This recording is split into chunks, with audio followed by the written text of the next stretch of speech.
Son como ojos electrónicos que ven quizá lo que los ojos humanos no pueden captar.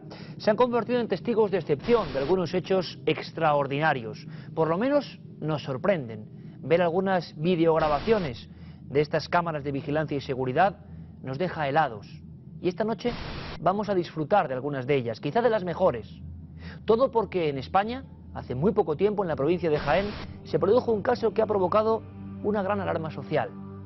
Y creo que esta noche vamos a llegar hasta la verdad. Buenas noches y bienvenidos a la nave del misterio. Pues sí, seguimos investigando, lo prometido es deuda, y Carmen y yo estábamos precisamente revisando algunas filmaciones obtenidas por esos testigos de élite, podemos decir, porque no son subjetivos y que simplemente captan algunas cosas.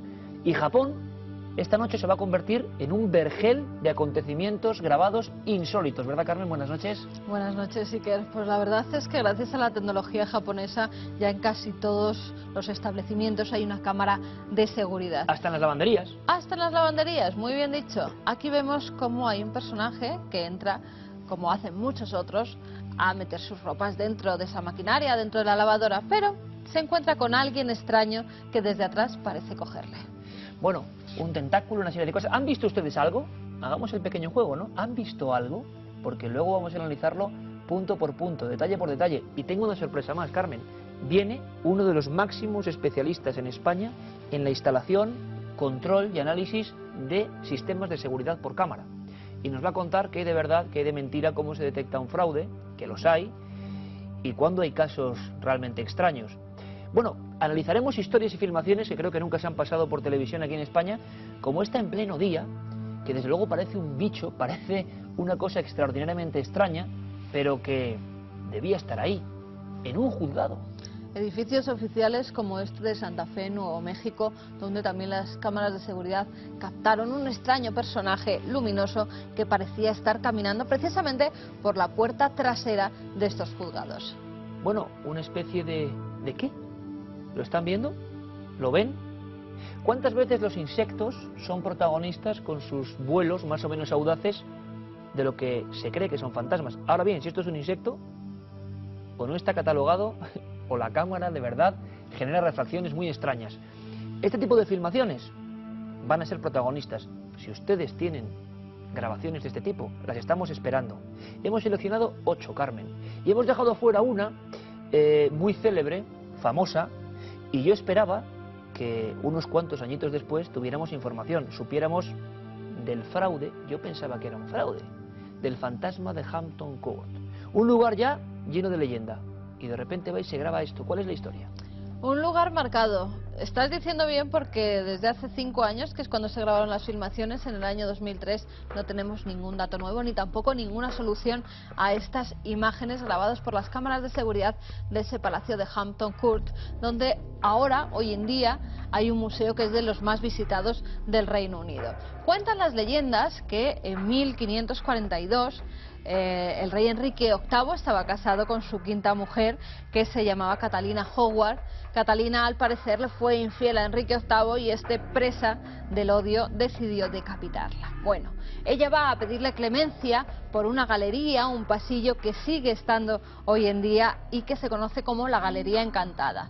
Hasta tal punto llegan los fenómenos que se producen ahí y los testimonios que hay de personas que van a visitar el museo, que Isabel II, la reina de Inglaterra, en el año 2001 decide hacer una investigación con psicólogos y con todo tipo de materiales técnicos. Así contratan a Richard Wiseman de la Universidad de Hertfordshire, que hace una especie de test a personas que no conocían ni historias ni leyendas de Hampton Court. Coge a 450 personas, hace que vayan por diferentes pasillos, diferentes estancias, y qué casualidad que la mitad de ellas sufren algún tipo de fenómeno por lo menos extraño. Pues bien, después de eso, y 2 mucha años sugestión, después, imagino. También, 2 años después se produce esta grabación. Una grabación que además se dan cuenta de ella porque comienza a sonar una alarma. Esta es una puerta de emergencia que siempre tiene que estar cerrada. Cuando es abierta suena una alarma que avisa a los guardias de seguridad que se encontraban en ese momento en Hampton Court. Van inmediatamente a esa puerta y la encuentran completamente cerrada. Deciden entonces revisar las cámaras de seguridad y se dan cuenta que un extraño personaje, lo estamos viendo como vestido con una túnica, la cara muy blanca, encapuchado e incluso se le puede ver una mano alargada y blanquecina, parece salir de esas estancias de Hampton Court. Bueno, en un principio creen que puede ser alguno de los guías del museo porque van vestidos de época. Es lo más lógico. Pero lo que no se sabe es que no tienen acceso a esta salida de emergencia. Son estancias que están completamente cerradas y por allí no pasa nadie, ni siquiera los guías. Hoy, a día de hoy, Iker, en la actualidad, no se sabe quién o cómo se graba esta extraña filmación, ni quién es ese extraño personaje que parece abrirnos las puertas de un lugar encantado. Hombre, yo desde luego hasta ahora pensaba que los fantasmas de existir atravesaban las puertas, no las abrían directamente, pero ahí está el misterio. Nos prometieron hace 5 años, nos dijeron que iban a descubrir quién era ese actor, que iban a identificarlo. De momento nada. Y me dices que la monarquía tuvo que ver con la investigación oficial de estos hechos. Isabel II de Inglaterra, la reina, pidió que se hiciera una investigación en el año 2001 a Richard Wiseman, de la Universidad de Hertfordshire. Bien conocido, un investigador. En fin, una de las filmaciones famosas, no hay nada, en el sentido de que no se sabe la verdad, que desde luego tiene que ser física, o no. Pero esta noche, muchas más filmaciones. Y no solo eso, el resumen de lo que hemos preparado en el plató. Hemos estado haciendo, como decíamos, un experimento distinto.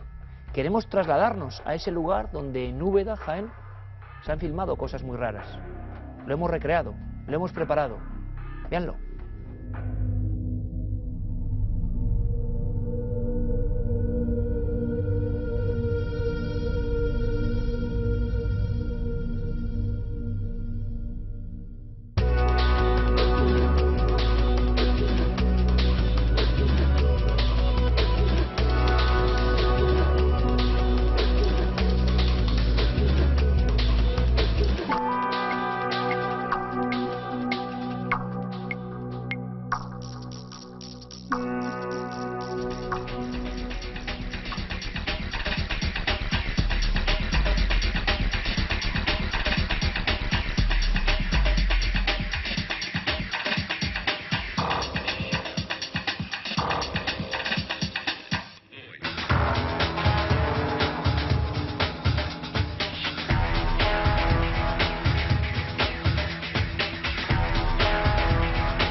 Esta noche tan intensa e importante, yo creo que van a pasar muchas cosas en la nave del misterio. Les invito a que estén con nosotros. Por cierto, si hago cuentas, Santiago Ramón y Cajal, Edgar Allan Poe, Felipe II, el último ejemplo fue Newton. 4 hombres. Quedaba, desde luego, hay muchísimas, la imagen, la figura, la historia de una mujer que cambió su tiempo. No muy conocida. Se van a sorprender. ¿Qué forma mejor para presentarla que un grabado casi imposible? Una monja, la Dama Azul, en mitad emergiendo como una aparición entre varios indios que parecen asombrados. Parece que están viendo un milagro. ¿Y fue un milagro la vida de esta mujer? Vamos a investigarlo. Vamos a adentrarnos en el túnel del tiempo. Nuestra historia comienza en el verano de 1629. Un franciscano, Alonso de Benavides, avanza penosamente con sus hombres con el fin de evangelizar a algunas tribus que jamás habían visto anteriormente al hombre blanco. Esperaban fiereza, hostilidad, incluso brutalidad y enfrentamiento, pero se encontraron con todo lo contrario. Al caer la tarde, algunos de aquellos nativos se aproximaban arrodillándose, mostrando incluso unas toscas cruces. Aquellos hombres de fe sintieron un sobrecogimiento. ¿Quién había estado allí antes que ellos? Era completamente imposible. La historia no nos cuenta cómo aquellos indios de la zona de Nuevo México portaban en sus cuellos y a modo de muñequera incluso estas cruces de palo. Incluso da la impresión, según contaron en unos documentos, Benavides y sus hombres, que pedían el bautismo. Aquel hecho caló hondo en la mentalidad de aquellos hombres. Hablaron de conversión milagrosa de los indios de la zona de Sonora y Nuevo México. Alguien, indudablemente, se había adelantado. ¿Y quién era ese alguien? Los indios trazaron incluso un tosco dibujo, una mujer con un manto azul. Así comienza esta apasionante investigación. De alguna forma, que la historia no ha contado, los hechos se hilan con los sucesos extraños que ocurren muy lejos de allí, a más de 15.000 kilómetros, en la fría celda de un monasterio de Ágreda. Una joven, Sor María Jesús, sufre arrebatamientos, arrobamientos, levitaciones, éxtasis, y describe imágenes que se parecen mucho al Nuevo Mundo.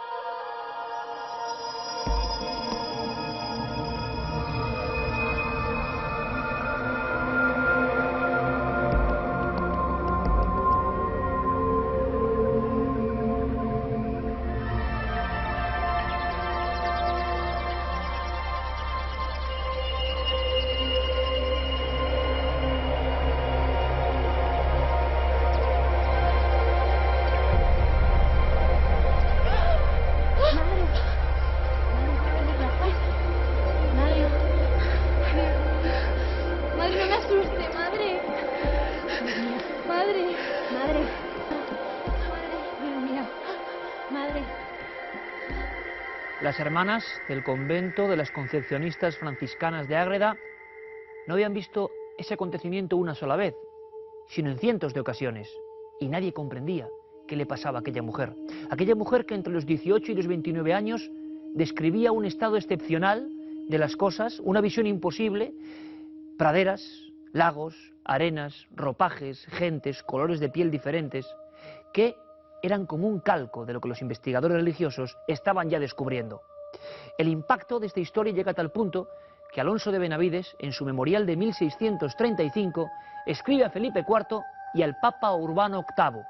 No le cabe la menor duda, aquella jovencísima monja, aquella mujer que nunca ha salido de su celda de clausura, es la protagonista de la milagrosa evangelización de tantos y tantos indígenas que le salen al paso. Sin embargo, había alguien más que debía dar su opinión, y más en aquella época: el Tribunal del Santo Oficio, la Inquisición. Sor María Jesús, ¿es cierto que usted afirma recibir la inspiración de sus escritos directamente de nuestra Santísima Madre? Sí, ella es mi inspiración. ¿Y qué tiene que decir acerca de esas afirmaciones? De que he realizado más de 500 viajes evangelizadores al Nuevo Mundo. Mi deber es propagar la fe, por la gracia de Dios. ¿Y no es más cierto que jamás abandonó tierras de Soria? Sí. Entonces afirma, en acto clarísimo del mismo demonio, que usted puede estar en dos sitios a la vez. Humildemente le digo que los caminos de Dios son insondables. Y antes que a mí, nuestro Señor utilizó a otros, como a San Francisco de Asís. No ose usted compararse con el gran San Francisco de Asís. El Todopoderoso me eligió. Yo solo soy su humilde servidora. Y llegados a este punto concreto de nuestro viaje a través del túnel del tiempo, hay que advertir de que aparece un personaje excepcional. Un hombre que quizá le da categoría a toda esta historia. Hablamos del rey de España, Felipe IV.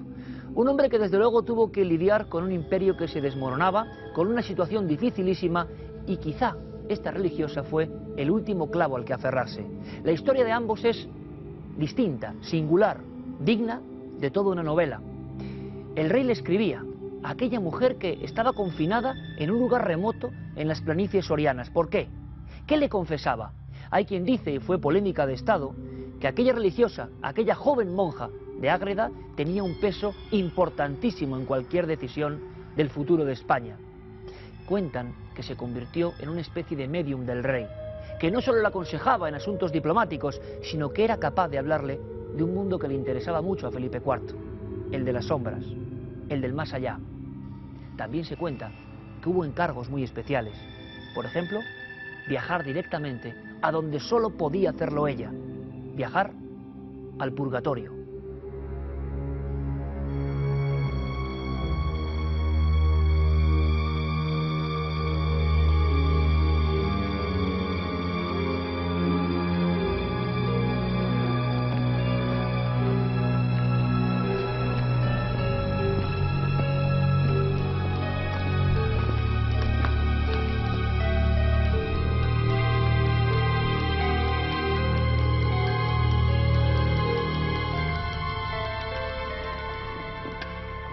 Vuestra Majestad me halaga con su visita.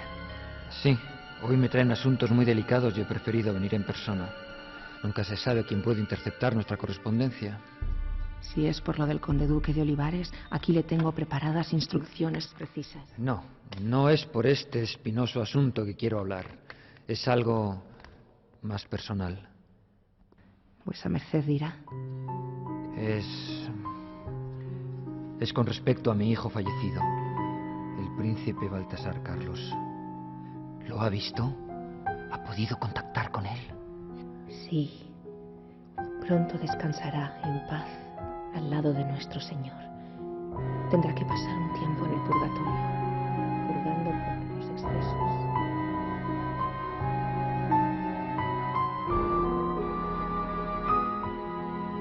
Madre, os encargo y mando que este asunto no pase de vos a nadie. Así se hará. Felipe IV buscaba en aquella mujer lo que no podía encontrar ni podían darle ninguno de sus consejeros.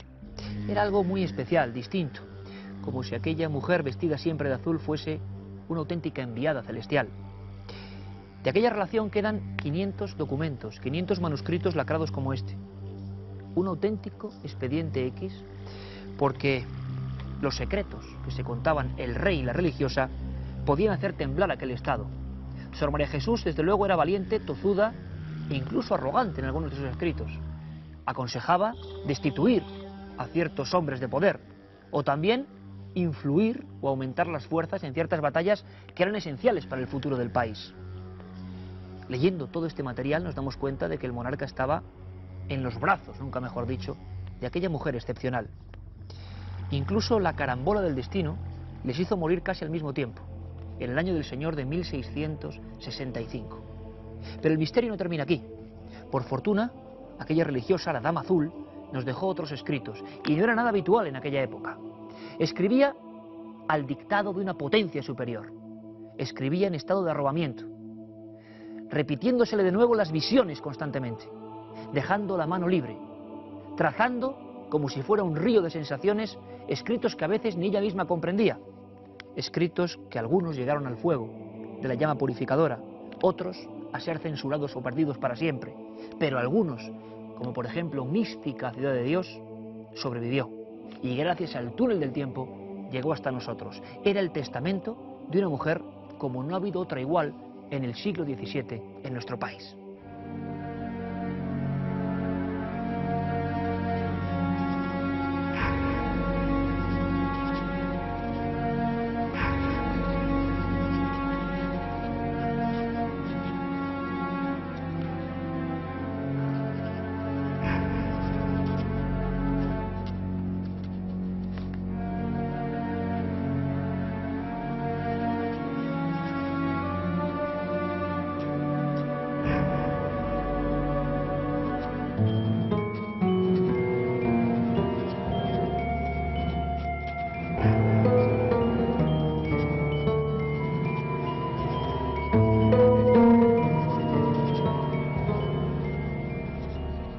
Lo que tengo ahora mismo entre las manos es un ejemplar original de la Mística Ciudad de Dios. Tiene casi 400 años y es la obra cumbre de este enigma hecho mujer llamado Sor María Jesús de Ágreda.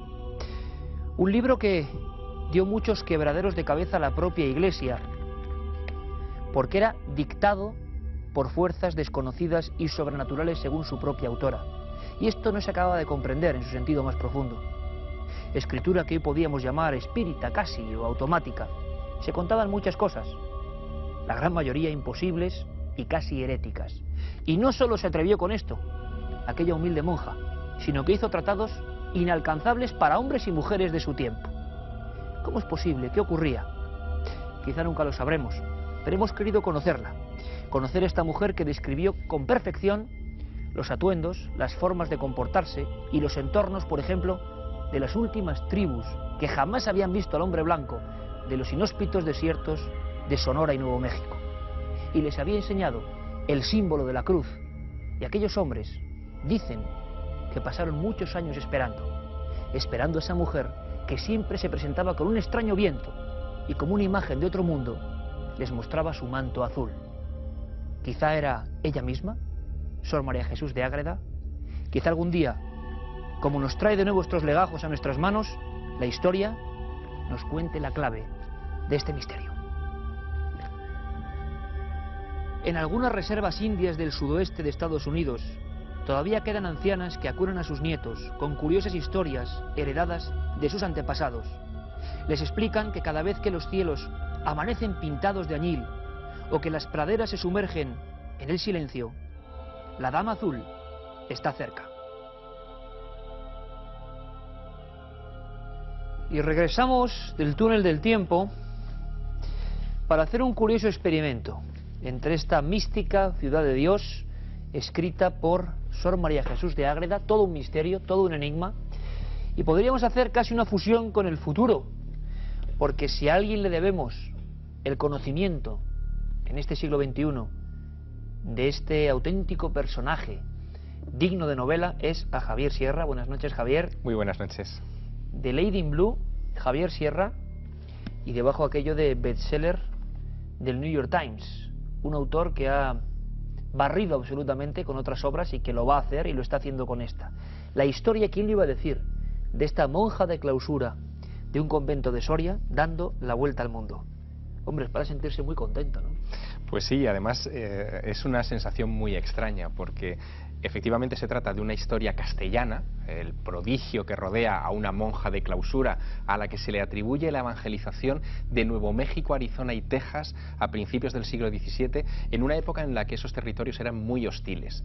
Una historia castellana que, sin embargo, recientemente ha sido traducida al inglés y que ha tenido un enorme impacto en la opinión pública norteamericana, que desconocía no solo ya la historia de las bilocaciones y las predicaciones de esta mujer entre los indios, sino que desconocía incluso la historia de la presencia española en esos territorios que hoy son el suroeste, la tierra de los indios y los vaqueros, de los western, en ese país. Bueno, y nunca mejor dicho lo de historia de película. Nuestro compañero Fernando Ribes lo ha recreado en nuestro túnel del tiempo. Pero ¿qué película tiene esto? Mucha gente se estará preguntando, recuperando el personaje aquí en España, bueno, ¿y esta mujer por qué no es santa? Pues no es santa porque, bueno, hemos visto que fue interrogada por la Inquisición. En el libro que ella escribió, dictado supuestamente por la Virgen, en 2 ocasiones. Una se lo dictó y le ordenó su confesor que lo quemara, porque decía que las mujeres no tienen que escribir en la iglesia, y en una segunda ocasión se supone que la Virgen se lo dictó palabra por palabra otra vez. O sea que esto que tenemos aquí sería una escritura casi automática. Absolutamente. Bueno, pues en ese libro se contienen ideas que son bueno, casi cercanas a la herejía para aquella época, para 1670, que es cuando se publica este libro. Por ejemplo, dice que la Virgen nació inmaculada. El dogma de la Inmaculada Concepción vendrá unos siglos después. También se mantienen ciertas cosas sobre, por ejemplo, las apariciones de la Virgen en el Pilar, en Zaragoza, que no están en los evangelios y por lo tanto había que tomarlas con una cierta prudencia. Da tantos detalles de la pasión y muerte de Jesús y de la muerte y ascensión de la Virgen, que incluso cineastas norteamericanos contemporáneos como Mel Gibson utilizaron ese libro, La mística ciudad de Dios, como fuente de inspiración para su famoso largometraje y controvertidísimo La pasión de Cristo. Nuestro amigo Javier, de forma vehemente, en 1991, si no me equivoco, empieza a investigar en las inmediaciones de la Sierra de la Demanda, se encuentra con un montón de historias. Como siempre, la casualidad interviene, como en todos los grandes casos, para encontrarse cara a cara con un misterio que de alguna forma físicamente termina con la propia incorrupción de la Dama Azul, porque claro, se puede ver, es decir, su cuerpo está ahí, desafiando al tiempo. He aquí un documento gráfico. ¿Qué es esto, Javier? Bueno, ese es el cuerpo incorrupto de Sor María Jesús de Ágreda, que cualquiera puede ir a ver a la iglesia del convento que se encuentra en esa población soriana, a los pies del Moncayo. Se encuentra en un estado de conservación bastante sorprendente porque nunca fue sometido a momificación, no hubo ningún tratamiento quirúrgico para preservarla en esas condiciones. Y lo curioso es que incluso echando la vista atrás y accediendo a los documentos de los análisis médicos de este cuerpo, uno se tropieza con cosas singulares. En 1905, un equipo de médicos desnudó, desvistió y colocó sobre una tabla, una mesa de autopsias de la época, el cuerpo momificado de Sor María Jesús de Ágreda e hizo un inventario de su estado de conservación. 80 años después, en 1985, 80 años después, otro equipo de médicos hizo el mismo ritual. No redactaron ni siquiera un documento, porque el documento de 8 décadas antes reflejaba fielmente el estado de conservación de este cuerpo, de Sor María Jesús de Ágreda. Lo que no saben muchos es que en ese convento no solamente se conserva el cuerpo incorrupto de María Jesús de Ágreda, se conserva el cuerpo incorrupto de su madre, de Sor Catalina de Arana, que abandonó la vida de casada, llegó a un pacto con su marido fundó un convento, es una historia curiosísima. Ella fundó otro donde reclutó a sus hijas, y esa mujer que también tenía visiones místicas, que veía luces en su celda, que también tenía fama de bilocarse, de estar en dos sitios a la vez, bueno, pues también su cuerpo se conserva incorrupto en un cajón en el museo de ese convento. Lo llaman allí las monjas la abuelita, y bueno, de vez en cuando lo enseñan. Bueno, quiere decir entonces que había una especie de transmisión, yo no sé, genética, hereditaria, de fenómenos sobrenaturales, pero la gran pregunta que mucha gente se está haciendo ahora mismo, aparte de evidentemente pensar que esto es una gran película, es, bueno, ella podía bilocarse, pero como has comentado en alguna ocasión, no reveló nunca la fórmula de su secreto.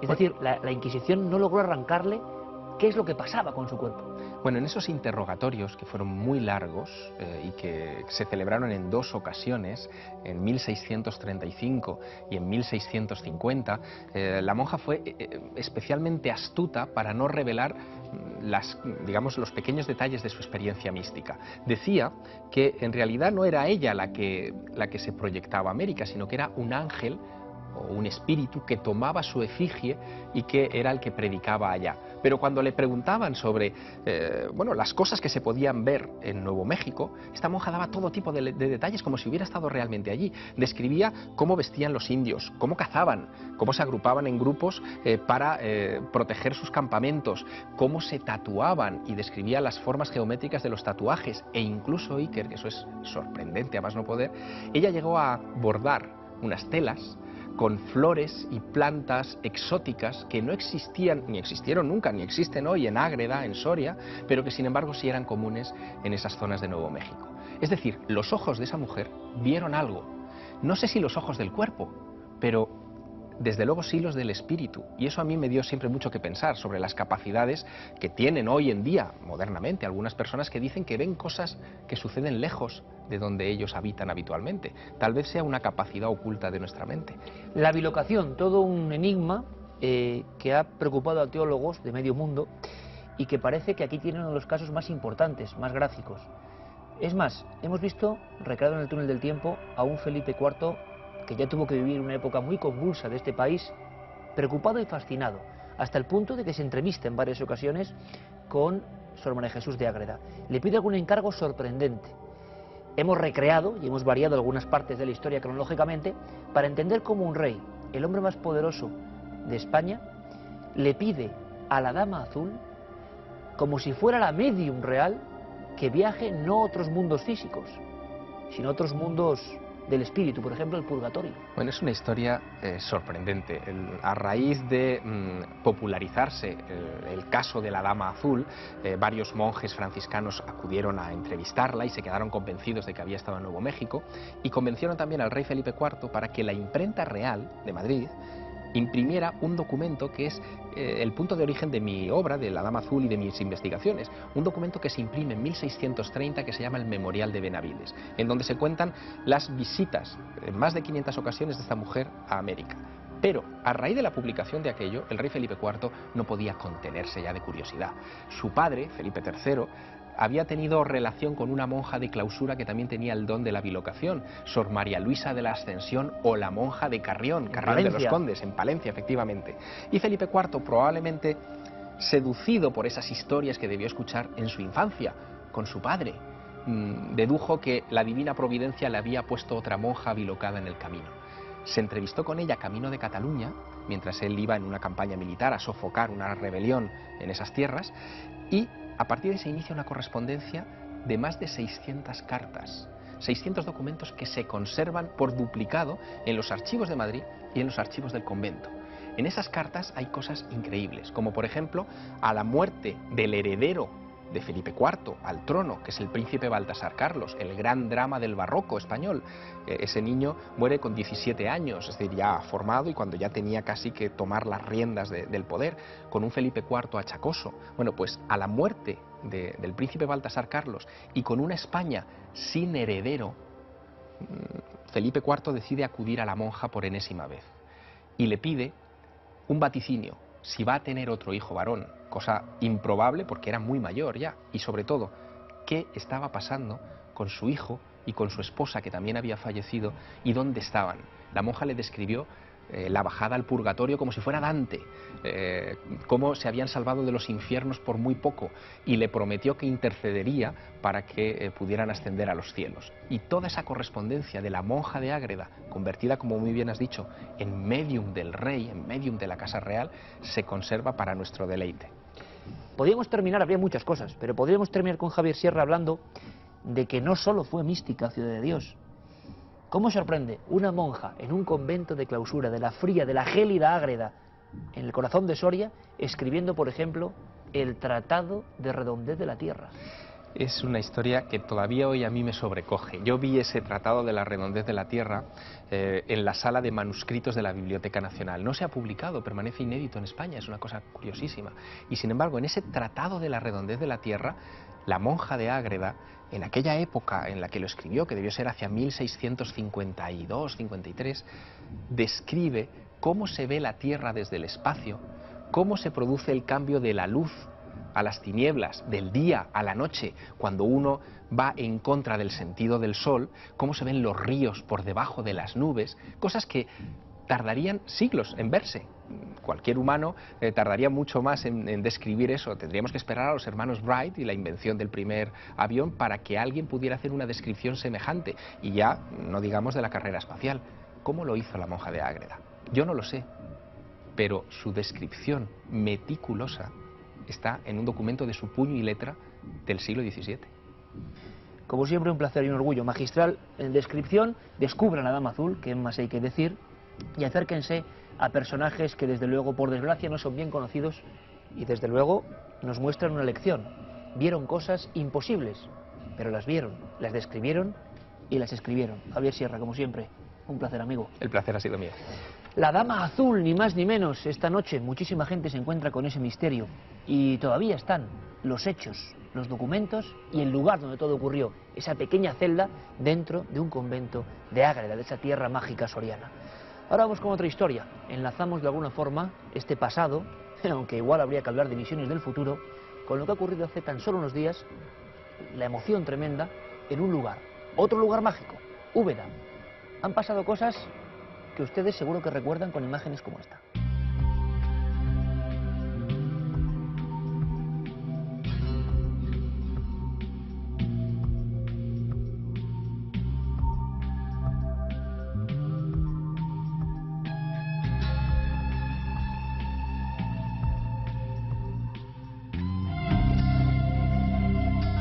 Hace no mucho tiempo, en un lugar exactamente como este, ocurría algo sorprendente. Las cámaras de vigilancia, las cámaras de seguridad, captaban la presencia de unas luminarias de origen desconocido.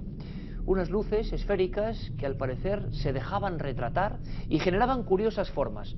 Tan es así que los vigilantes de esa exposición en Úbeda, en la provincia de Jaén, se sentían realmente inquietos. El misterio todavía no se ha resuelto, pero esta noche tenemos sorpresas.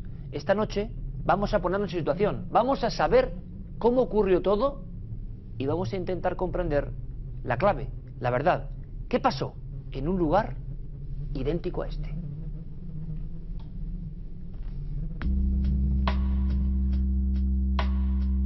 No eran todavía las 12 de la mañana del día 25 de enero de este año, cuando una cámara de seguridad, situada en la exposición Tierras del Olivo, que se celebra en Úbeda, comenzó a registrar una extraña esfera de luz que subía y bajaba a su antojo. Las imágenes fueron colgadas en internet por el periodista del diario Ideal, Alberto Román. Y a partir de aquel momento, todo tipo de conjeturas se lanzaron sobre las mismas.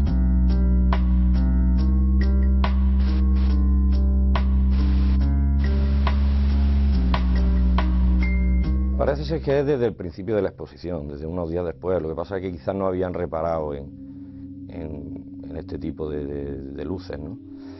Y claro, aunque solo manejamos estas imágenes, que son las que hemos visto, que se ve esta bola luminosa, parece ser que se llegaron a registrar algunas más.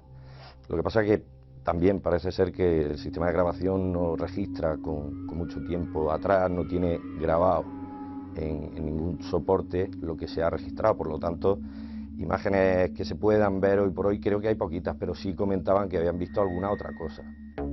El Hospital de Santiago es un edificio construido en el siglo XVI, cuando Úbeda era una ciudad emergente en el sur de España. Desde hace décadas, y tras su remodelación, está dedicado a fines culturales, dándose en él multitud de exposiciones, como es el caso de la que vemos ahora, Tierras del Olivo, apadrinada por la institución El Legado Andalusí. En ella podemos contemplar diferentes objetos traídos de países lejanos, cuya función estaba unida a la elaboración y exportación de aceite de oliva.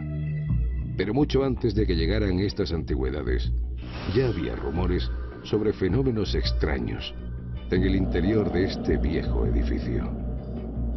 Pues recuerdo que antes había vigilantes privados a las 24 horas en el Hospital de Santiago y todos dejaban el trabajo porque veían remolinos de viento en el patio y cosas raras.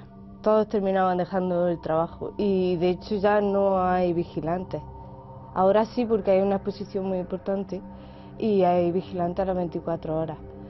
Pero también he oído de gente que trabaja, que como que les soplan en la oreja, o gemidos que oyen, llantos de niños. Sí, siempre se han oído cosas. Este hospital de Úbeda siempre estuvo ligado a una historia trágica. Cuidados por médicos, enfermeras y monjas, infinidad de pacientes perecieron en él, existiendo incluso en uno de sus patios un antiguo cementerio que guarda todavía muchos de los que un día perecieron en sus entrañas. Y es un centro de dolor.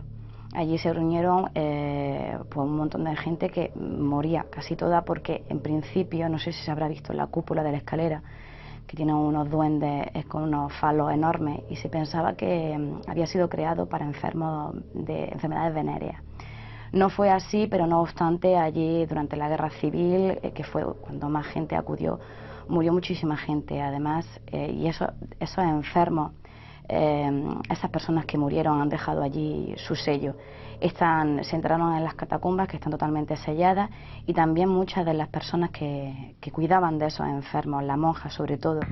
Un lugar donde muchos fueron abandonados hasta que se los llevó la muerte. Un edificio marcado por la tragedia, en el que muchos de sus empleados afirman haberse topado con lo imposible. Pues yo trabajaba en una exposición de pintura de azafata. Era concretamente, me acuerdo el día, 5 de enero del 2007. Y yo estaba allí en mi mesa, estaba leyendo. Y había una familia en la sala, en el fondo de la sala es enorme. Y había una familia en el fondo de la sala. Pero yo oí pasos, creía que era de un miembro de la familia que se acercaba hacia mí. Cuando levanté la vista, no vi a nadie. Oía pasos que pasaron por delante de mí hasta el otro extremo de la sala, pero no vi a nadie. Los pasos eran ligeros y muy sonoros. Con antecedentes como estos, ¿qué es entonces lo que ha grabado la cámara infrarroja de seguridad del edificio? ¿El deambular de un viejo fantasma? O, como dicen otros, el movimiento de una araña. Está claro que hay que seguir investigando.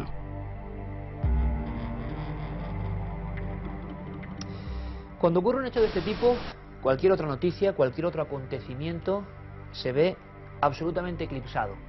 El brillo de esta luminaria extraña se ha convertido en protagonista. Y en Úbeda, donde tenemos muchísimos amigos, una ciudad maravillosa, la verdad es que no se habla de otra cosa prácticamente. Y queremos esta noche, yo no sé si poner punto final, no sé si solucionar el enigma o si realmente agregar más interrogantes.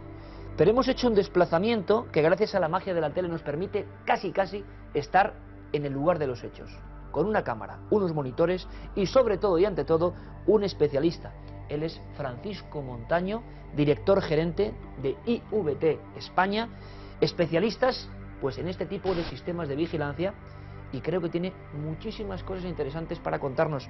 Francisco, bienvenido, gracias por estar aquí. Igualmente. Bueno, estamos viendo esta imagen que, como digo, ha sido todo un impacto, y ahora también los amigos de Cuarto Milenio la están viendo, y sí me gustaría, Francisco, a primera vista, ¿qué observas? ¿Qué ves? ¿Qué impresión te da? Es una cámara de infrarrojos. Es muy habitual que en exposiciones y en estos lugares se instalen este tipo de dispositivos, ¿no? Sí, es bastante habitual, puesto que en condiciones malas de iluminación nos permite pues detectar elementos raros que se generen ahí en la zona a vigilar.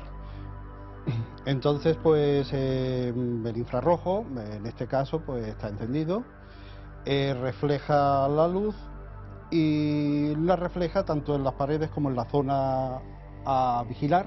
Ajá. Y se pueden dar distintas situaciones. En este caso, pues vemos que hay un objeto que sube y que baja, que sí, que lo podemos achacar a un fenómeno sobrenatural, pero también tiene otras cosas que son de índole más normal que se puede generar. Vamos a ver, Francisco, con tu buen ojo de especialista y de conocedor de esta tecnología, ahí parece que hay un cuerpo, vamos a llamarlo así, que refleja esa luz propia, no, sino de la cámara o del entorno, y que tiene un movimiento que parece autónomo. Ese objeto, que quizás es la gran clave, ¿crees? Podemos equivocarnos o no, pero ¿tú crees con tu experiencia que está sobre el mismo cristal, sobre el objetivo de la pequeña cámara de vigilancia? Puede ser que esté sobre el mismo cristal, puesto que el objeto se ve bastante deformado. Ajá. Me explico, es decir, normalmente cuando la cámara enfoca a un objeto a una cierta distancia, el objeto se encuentra totalmente enfocado y se ve nítido. En este caso, ¿qué es lo que pasa? Que se ve difuso. Puede ser que un cuerpo que esté o bien rozando o bien pegando o caminando sobre la lente, sobre el objetivo de la cámara, pues se esté paseando arriba abajo, como puede ser, por ejemplo, una garrapata, una pequeña araña. ¿Qué es lo que pasa? Que no se ve la garrapata ni la araña pequeña. ¿Por qué? Porque es que está fuera de foco. Entonces vemos ahí un objeto luminoso. ¿Por qué el objeto luminoso? Si cogemos una cámara de fotos, ponemos una pequeña araña en el objetivo y hacemos una foto, veremos que hay ahí un borrón, pero sin brillo. Pero en este caso estamos hablando de una cámara con infrarrojos. Es decir, el haz de infrarrojos está reflejando en el objeto, y puede ser que ese brillo sea debido a estos rayos que se están reflejando en el y que estamos viendo ahora mismo, Francisco. Tamaño, viendo esta circunstancia, viendo esta sala que hemos recreado aquí, el tamaño más o menos de ese objeto, ser, entidad o lo que sea, ¿se podría calcular más o menos? Más o menos, sobre unos 3 milímetros puede ser. Puede ser, o sea, un insecto, un bicho muy pequeño. Una pequeña garrapata, una pequeña arañita recién nacida. ¿Hay algo que te llame especialmente la atención, que indicaría que hay algo raro? Yo veo raro, que también me hace dudar un poquito, es la rapidez con que se mueve, que sube y que baja, que sale de la cámara y que baja. Normalmente un bicho más pequeño pues hace un movimiento más pausado, pero no tan rápido. No tan rápido. Eso me da que pensar un poco. Opción, vamos a verlo luego. Y amigos, esto va a ser muy interesante, porque vamos a recrear el movimiento que haría una araña, por ejemplo. Y hemos probado con diferentes tamaños. Claro, habría un hilo por donde se hace esa bajada, y sí que sorprende ese movimiento. Pero antes solventemos algunas circunstancias en torno a la cámara. La tenemos ahí, la estamos viendo. Esa es una cámara similar, Francisco, a la que estaría en este lugar, en esta exposición de Tierras del Olivo, Hospital de Santiago. El objeto, por lo tanto, estaría muy próximo, o sea, estaría prácticamente cayendo sobre el objetivo, si fuese una araña o un insecto. Exactamente. Es decir, se puede apreciar, dado la calidad de imagen que tenemos, que el objeto estaría muy cerca, por no decir que está tocando el objetivo, la lente, y se está paseando por el mismo cristal. Detalle importante, esto es un móvil que está grabando uno de los monitores, como los que tenemos aquí, de seguridad. Una de las noches alguien quiso grabar para que quedara constancia de esto, porque si no iba a ser destruido. Cuentan que hay otra filmación, no la hemos podido encontrar, pero contaban las personas del entorno, donde aparecían 3 de estas esferas. Bueno, ahora llega el momento de la comparación, llega el momento de la comparativa. Hemos estado manipulando con diferentes tamaños algo que podría ser, no podría ser. Desde luego aquí es muy interesante, pero hay que decir que no es el cuerpo exactamente de una araña, porque la araña reflejaba perfectamente las patas, es curioso. Aquí hemos tenido simplemente que mover un aparato circular. ¿Qué opinas, Francisco, de lo que estás viendo? Bueno, yo lo veo bastante similitud. El hecho de basarme en la apreciación que he hecho antes de que podría ser un pequeño animal, pues puede ser debido a la deformación que se genera en la imagen original, mientras que aquí pues vemos que es un objeto que es artificial y que no tiene posibilidad de contraerse ni de expandirse. Lo que está claro es que lo que sí se ve es el hilo. El hilo sí se ve. ¿Y en la otra grabación? En la otra grabación no se ve hilo. Vamos a ver, hay otra comparativa muy interesante que hemos hecho con una araña de un poquito mayor de tamaño, de una envergadura un poquito superior. Primero, que ya es una araña considerable, pero realmente la verdad es que se ven las patas perfectamente. Puede ser que la araña que hemos utilizado sea bastante grande y entonces obviamente aunque haya ahí un deterioro de imagen en cuanto a enfoque y demás, pues siga apreciándose lo que es el detalle del animal. Mientras que si es una araña más pequeña pues ya se puede diluir, pero vamos, esto es suposición. Es decir, aquí, como yo digo, veo una deformación, una contracción y una expansión. A veces se ve como un doble cuerpo. cuerpo, ¿no te da la impresión, sí, Francisco, que se ve en la original de Úbeda del Hospital de Santiago como un doble cuerpo, no algo tan redondo como ha salido en nuestras filmaciones de cuerpos de arañas, sino que hay como hay varios un movimiento, cuerpos. pero eso puede ser debido al refresco de la imagen, ¿eh? Tampoco nos podemos basar mucho ¿qué en significa eso, Francisco? Eso significa que puede ser que esta imagen no esté en tiempo real, entonces hay un retardo que es el que hace una especie de cola. Interesante. Y que bueno, es más, lo vemos en el movimiento de uno de los vigilantes que sale. Exactamente, como se ve retardado, no se pues ve en 25 imágenes. Ahí hay una clave, Francisco, está clarísimo porque llamaba mucho la atención. Y por último, vemos que no se ve el hilo. Vamos a ver si los amigos ven el hilo. Yo desde luego no veo el hilo, no sé tú, Francisco. Yo no veo tampoco un hilo. Ahí no se ve, en ese monitor no se ve el hilo. Pero, aquí sí se aprecia, ahí no. Claro, pero sale un guardia de seguridad, observa el entorno.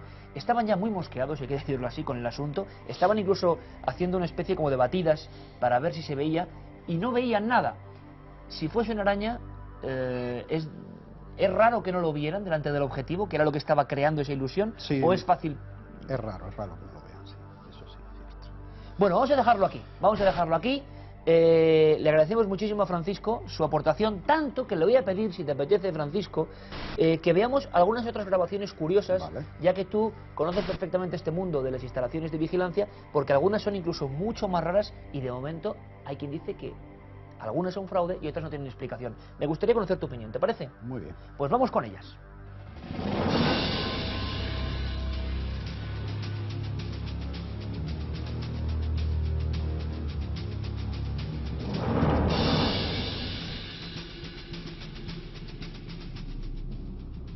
En otras muchas ocasiones las cámaras de vigilancia o seguridad han captado cosas anómalas, extrañas, y Carmen ha hecho una selección interesantísima como para despegar la mirada del monitor a partir de estos momentos. Carmen, Japón, lugar emblemático, ¿no? El terror japonés pues tiene un sentido, porque desde luego estas filmaciones aseguran que reales, muestran fenómenos dignos de película, pero son cámaras de vigilancia, en este caso una de esas típicas lavanderías. Todas ellas son cámaras de seguridad donde se pueden apreciar fenómenos de lo más interesantes. Algunos de ellos a simple vista nos pasan desapercibidos, si no es porque los japoneses van hasta el límite y amplían justamente donde se produce, ahí lo vemos. Hay un chico en esta lavandería que entra, deja su ropa dentro de la lavadora, dobla su bolsa, que se le cae, y si nos fijamos en la parte de atrás, ahí lo estamos viendo precisamente, de la lavadora parece que surge una especie de mano o de pinza, ¿verdad? Blanquecina. ¿No? Parece ser que sí. Un tentáculo, desde luego no se hubiese encontrado en España con ningún caso parecido. Pues no. Menos mal. Menos mal. Menos mal. Se han dado varias hipótesis, sí, que puede ser algún reflejo que con la luz estamos viendo que hay unos grandes focos arriba, o precisamente que hubiera una prenda blanca que en ese momento estuviera dando vueltas dentro de esa gran lavadora y la imagen pues captara en ese momento ese punto blanco. Pero bueno, por el momento es una filmación extraña que en Japón además es muy visitada. Bueno, vamos a ver, otra en un parking, uno de esos lugares más o menos solitarios, un sinfín de vehículos, y esta reconozco que es muy extraña y que tiene algunos fenómenos interesantes para analizar también con Francisco. Pues nos encontramos de nuevo en Japón, en un parking. Además, es muy curioso porque, como en Úbeda, también hay 4 monitores. 4 monitores donde perfectamente se ve todo el parking. Hay diversos puntos que captan las cámaras de seguridad porque es un parking vigilado. Cuando de repente, si nos fijamos en la primera cámara de la izquierda, vemos que un extraño personaje parece caminar incluso por encima de los coches. Parece que lleva un casco o una chaqueta también blanca, pero las piernas se difuminan un poco. ¿Montaje o no montaje? Según los guardas de seguridad que se encontraban en ese momento vigilando el parking, es un fenómeno inexplicable, pero ¿podría tratarse de un muñeco o de alguna animación realizada por ordenador? Pues también podría tratarse. Aquí vemos de eso. el detalle, y lo que está muy claro es que esto es la imagen de refresco que tú comentabas, Francisco, a nivel Exacto. técnico, ¿no? Sí, efectivamente. Ahí se puede apreciar lo que es el movimiento del objeto, que está hecho a unas frames por segundo muy bajo de la velocidad normal de movimiento, tiempo normal, y sí, se ven los pequeños saltos que se da. Que puede ser un globo estático de estos que se hinchan, pues puede ser. Exacto. ¿Y podría ser alguien generando una broma o una persona que con cierto movimiento captado así por la cámara genera ese efecto, o crees que no? Yo pienso, física, yo persona física me parece que no. Pero vamos a seguir disfrutando de un sinfín de cosas como esta. Seguro que se acuerdan, Carmen, esto ha provocado tal escándalo, lo sé porque buenos amigos del mundo de la vigilancia nos han escrito. Tengo que agradecerle a Josu y a un montón de gente que nos han dado elementos concretos para pensar que aquí se esconde algo mucho más que un supuesto fantasma de un niño. Es la Delegación de Hacienda de Vitoria, la historia de muchos vigilantes, muchas personas que hablaban de un niño, salió en la prensa, hablamos de ello, una historia alucinante, pero de repente Enrique Chazarra y Julio Corral descubrían esta filmación que, bueno, aquí pensábamos que tenía que ser alguien, un niño. ¿Pero qué hacía un niño metido ahí? Y a esas horas de la madrugada. Pues ¿qué hacía? Lo más seguro, intentar realizar un fraude para que la gente creyera que se trataba de Andresito y darle así cierta publicidad, tanto en este programa como en otros. Hemos accedido a información privilegiada que por el momento no podemos revelar las fuentes, pero sí sabemos, por los análisis que hizo Guillermo León en su época, que se trata de alguien físico, en este caso de un niño, por la corta estatura que tiene y también por la fisonomía, que era alguien seguramente y que es humano, porque además si vemos en el suelo, en algunas de las tomas podemos contemplar que deja sombra. No solamente eso, llevaba una especie de túnica por encima y además llevaba gafas para que las cámaras de infrarrojos reflejaran en esos cristales y pareciera más fantasmal todavía esa figura. Incluso le tiran una pelota a alguien y él va y la recoge. Bueno, pues ahí dejamos el caso Andresito de nuevo. Seguiremos investigándolo, por supuesto, y veíamos el asunto de Úbeda como la posibilidad de que algún tipo de arácnido, un ácaro, un insecto, algo que incluso en un momento dado podemos ver casi las patas, hubiera generado ese fenómeno social, que es lo que nos interesa, porque el lugar donde ocurre es extraño. Bueno, pues aquí tenemos un caso muy parecido, claro. Lo mismo, son las cámaras de seguridad, en este caso de una zona muy amplia de chalets. Una de ellas está enfocando y coge esta pequeña bola luminosa que además va sobrevolando pues al lado del árbol, como estamos viendo, se va moviendo de un lado para otro. En este caso estaríamos hablando de un insecto. Es muy típico en las noches de verano estas tomas, muy típica, muy típica. Es decir, salen insectos, el infrarrojo los enfoca y generan eso. De los vídeos que nos han enviado amigos de Cuarto Milenio, hay muchísimos Iker que reflejan estas luminosidades y en ocasiones son o gotas de lluvia que reflejan al caer o en la mayoría de los casos insectos, como estamos viendo. Claro, aquí solo una pregunta, poniendo un poco de abogado del diablo en este caso, más crédulo o no, pero entonces estas filmaciones serían constantes. Día a día, vamos, no habría filmación que no tendría estos elementos. ¿Por qué entonces nos llama la atención esto y alguien selecciona esto? Hay muchas. Lo que pasa que otra cosa es que nos lleguen a nosotros o la persona que las tiene grabadas decida incluirla en internet, donde la puede ver todo el mundo. Seguimos nuestro recorrido y nos vamos a una sombra, historia de una sombra y de nuevo Japón. Esta nos parece muy curiosa. De nuevo Japón, un edificio oficial con su cámara de seguridad en la puerta y vemos como algo parece subir incluso escalones, lo estamos viendo ahí, una sombra que se arrastra. ¿Qué puede ser? Se dieron varias posibilidades. Coches y reflejos de coches no puede ser porque, como vemos, la calle está cortada ahí. Simplemente hay un coche aparcado. En todo caso, que alguien pasara desde dentro, vemos que hay una cristalera y ese cristal posiblemente reflejara afuera. Pero es bastante complicado según lo que ha dicho nuestro analista informático. Hombre, y tan complicado, sería mágico eso, ¿no? De reflejar hacia afuera un cuerpo que estuviera con otro cristal, en fin. Una historia un poco compleja, no sé qué opinas, Francisco.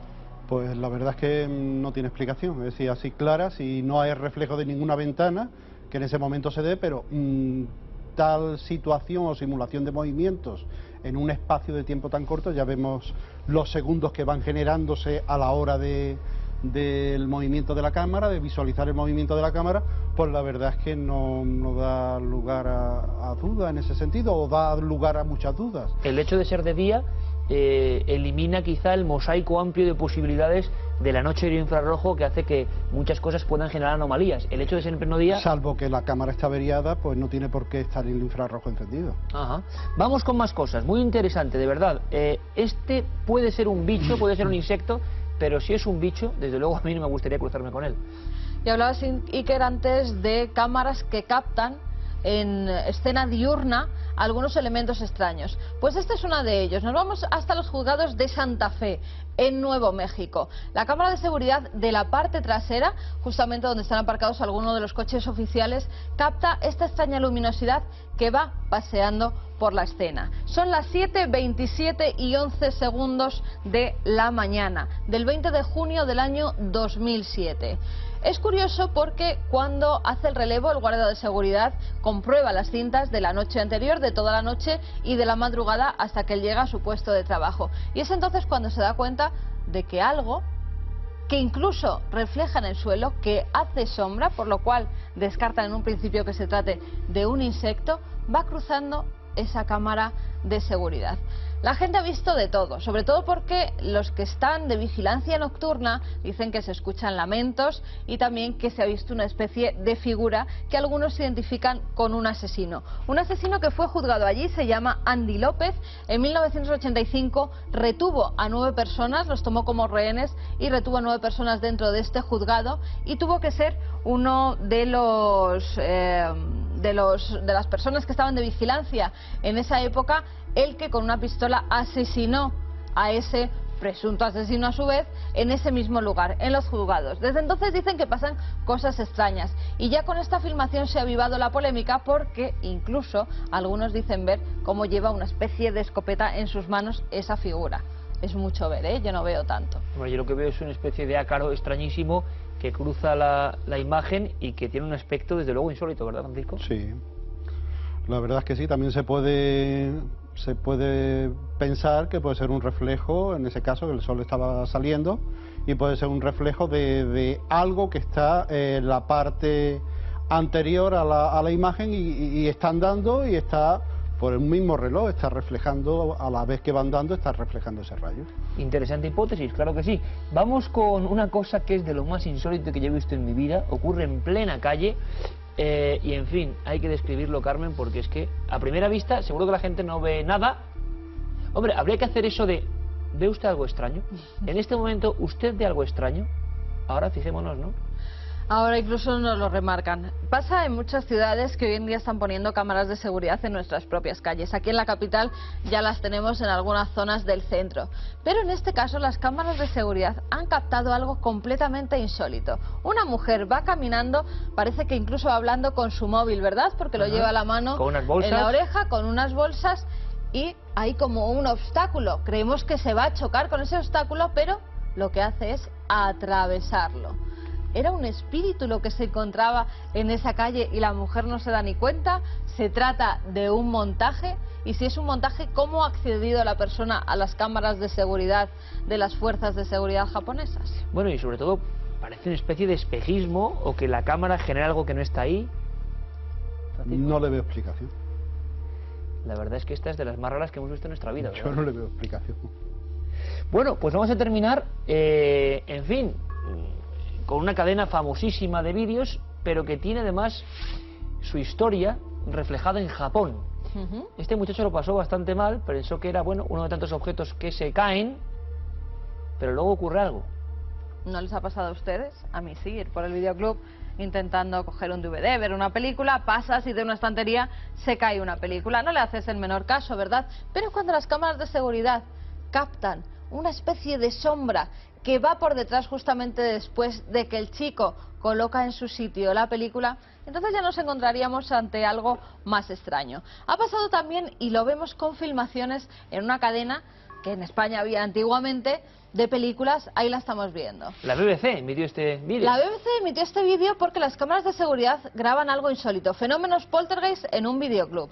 El chico está colocando perfectamente las películas, ya han cerrado el establecimiento y el carrito de repente se mueve un poco. Él sigue a lo suyo, no se entera, se cae una película, cree, como es normal, que la ha colocado mal, va a ponerla, pero cuando ya empiezan a suceder otra serie de hechos, como ahora lo vemos, que se vuelve a caer la película y se vuelve a mover el carrito, entonces el chico lo que decide ya es poner pies en polvorosa y salir del establecimiento corriendo con el susto en el cuerpo. Hombre, no nos extraña.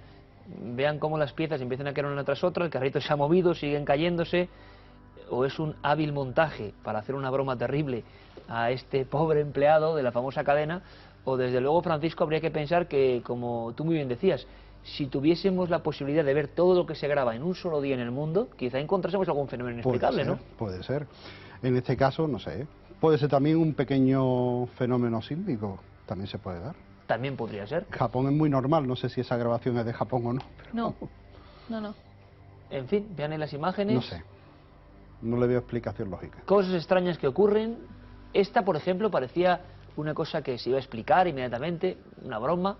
Bueno, la BBC ni más ni menos emitía estas imágenes como algo realmente impactante. Desde luego, no sé si este hombre se quedó a estas horas más veces colocando, reponiendo las películas. Hemos hecho un repaso interesante. Un llamamiento, Iker, a todas las personas que están vigilando con cámaras de seguridad establecimientos o en las propias casas, que ya cada vez ponemos, ¿verdad?, más métodos de vigilancia y no solemos revisarlos hasta que no pasa algo.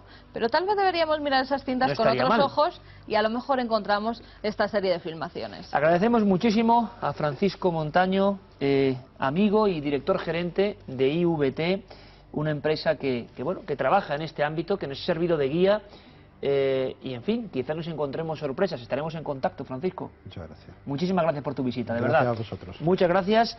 Y ahora lo que vamos a hacer es continuar, porque el asunto de Úbeda, en el fondo, nos remarca o nos indica en el mapa un lugar que merece ser conocido. Ya no solo como cuna del Renacimiento y lugar que queremos, sino que además está lleno de historias sorprendentes donde escritores, investigadores se han encontrado aparentemente con lo extraño. ¿Paseamos por esa Úbeda que de noche se convierte en otra cosa distinta? Vamos a hacerlo. Úbeda se alza majestuosa y señorial, como la concibieron desde hace miles de años los primeros hombres que se asentaron en sus fértiles tierras. De la ciudad medieval quedan todavía gran cantidad de edificios y callejuelas que al caer la noche toman sin embargo un aspecto sombrío. Uno de los lugares más marcados por el misterio que existe en esta villa es, sin lugar a dudas, las viejas ruinas de la iglesia de Santo Tomás, donde se asentó durante décadas la población gitana. Un entramado de casas, hoy semiderruidas, donde el escritor local Agustín Palacios vivió una de las noches más horribles de su vida. Hubo un momento en la grabación, porque hicimos una grabación en la que la compañera que me acompañaba me gritaba: mira Agustín, esas caras que vienen hacia nosotros. Yo personalmente no veía las caras y le decía: no las veo. Aquella noche Agustín, junto a una compañera, Tras pedir los permisos oportunos, se fueron con una videocámara y una grabadora para intentar captar algunos de los fenómenos paranormales que suceden allí desde hace siglos. Entre los gitanos que vivieron en la zona se hablaba de la aparición de diferentes espectros.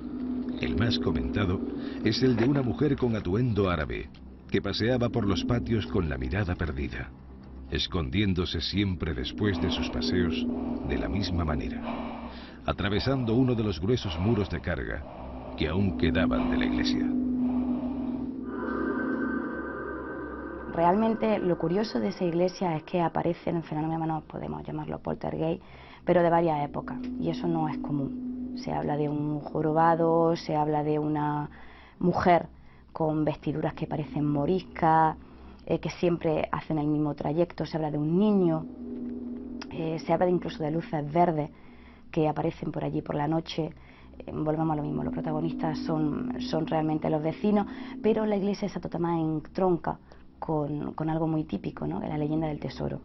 Dicen que allí o en los alrededores hay un tesoro, y que están las personas que pasan, los espíritus que vagan, marcan el lugar porque siempre hacen el mismo recorrido, ¿no?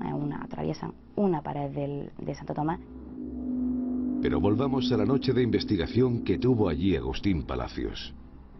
Tras intentar toda una serie de pruebas psicofónicas que fueron resultando infructuosas, un repentino olor pútrido les puso sobre aviso de que algo extraño estaba a punto de suceder.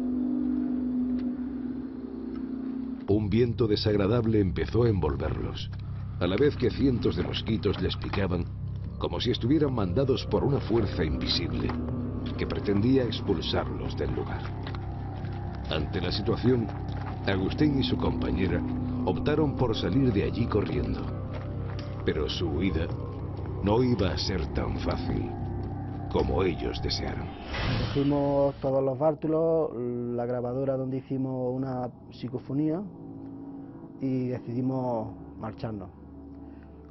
Salté la zanja de la excavación arqueológica, alumbré para que saltara la compañera, y esto sí lo pude presenciar, como un tirón de la cámara de vídeo que llevaba de grabación se quedaba flotando en el aire.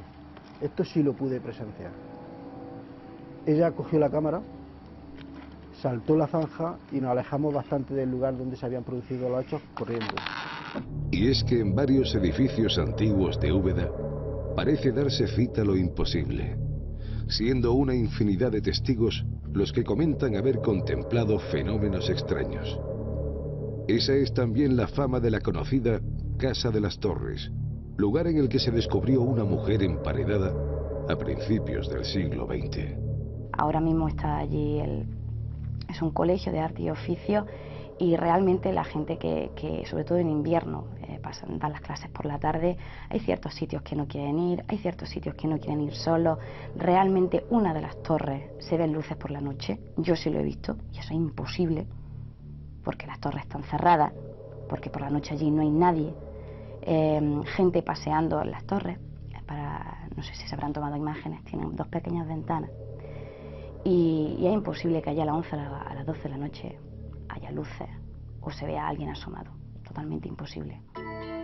Así que ya saben, cuando paseen por la hermosa ciudad, rodeada por un mar de olivos, piensen que esta tiene realmente dos caras, la de sus hermosos palacios de día y la de sus macabros espectros de noche, que parecen llevar aquí desde el comienzo de los tiempos.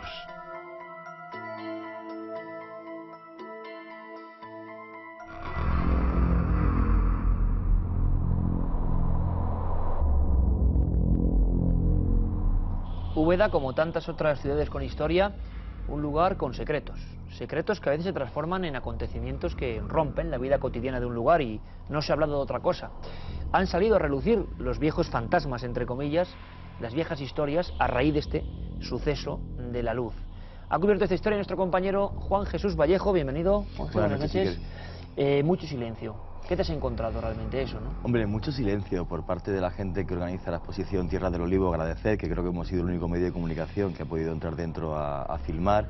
Lo que es en la ciudad de Úbeda hay que decir que, bueno, hay un gran revuelo entre la gente. ¿Por qué? Porque en el Hospital de Santiago lo de la bola de luz, digamos que pone la guinda a toda una serie de tradiciones que hay sobre que ocurren allí fenómenos extraños, fenómenos poltergeist, de que los guardias jurados desde hace muchos años escuchan ruidos extraños por la noche, incluso de quejas de trabajadores que durante el día decían que les soplaban, habían soplido, una señora de la limpieza que le tiraban del pelo.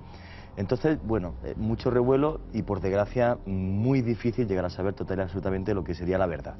Bueno, nos acompaña también la investigadora, la periodista, la colega Isabel María Martínez. La conocimos allí en Úbeda haciendo un programa de Milenio 3 precisamente en este lugar, en el Hospital de Santiago. Es directora de publicaciones de la editorial El Olivo, que además tengo que decir que hace una labor magnífica en toda esa región, publicando cosas tan interesantes, no habituales, sí recomendables, como la guía mágica y esotérica de Úbeda y Baeza, menudas dos ciudades. Una de sus autoras, Isabel, aquí está.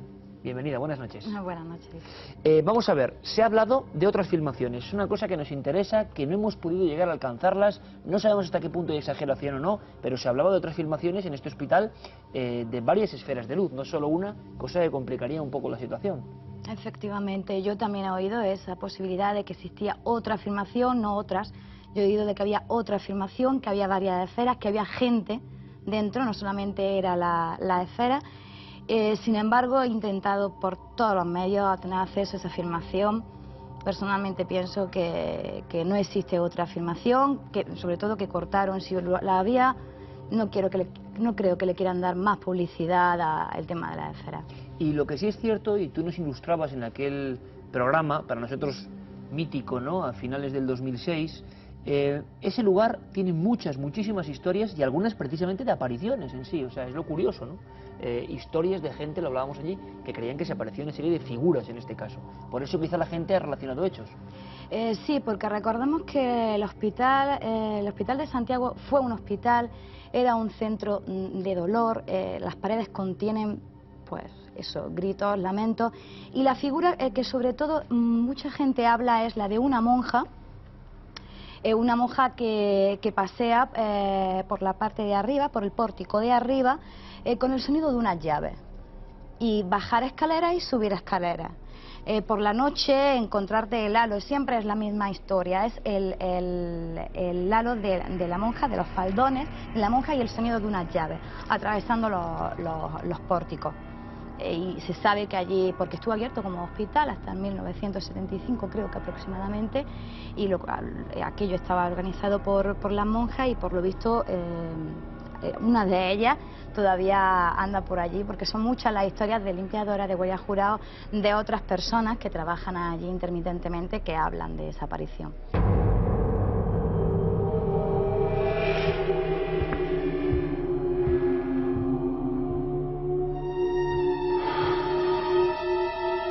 Bueno, Juan Ángel, lo más interesante también dentro de este aspecto de mosaico de hechos extraños es que has logrado hablar con personas que, desempeñando su trabajo allí, afirmaban a cámara que es que la gente se iba, que no quería trabajar allí durante una época. Sí, o sea, según me comentaba varias gente, los guardias jurados que hubo hace varios años se negaban a estar por la noche, de forma que incluso hubo un tiempo en el que en el hospital no había vigilancia de noche.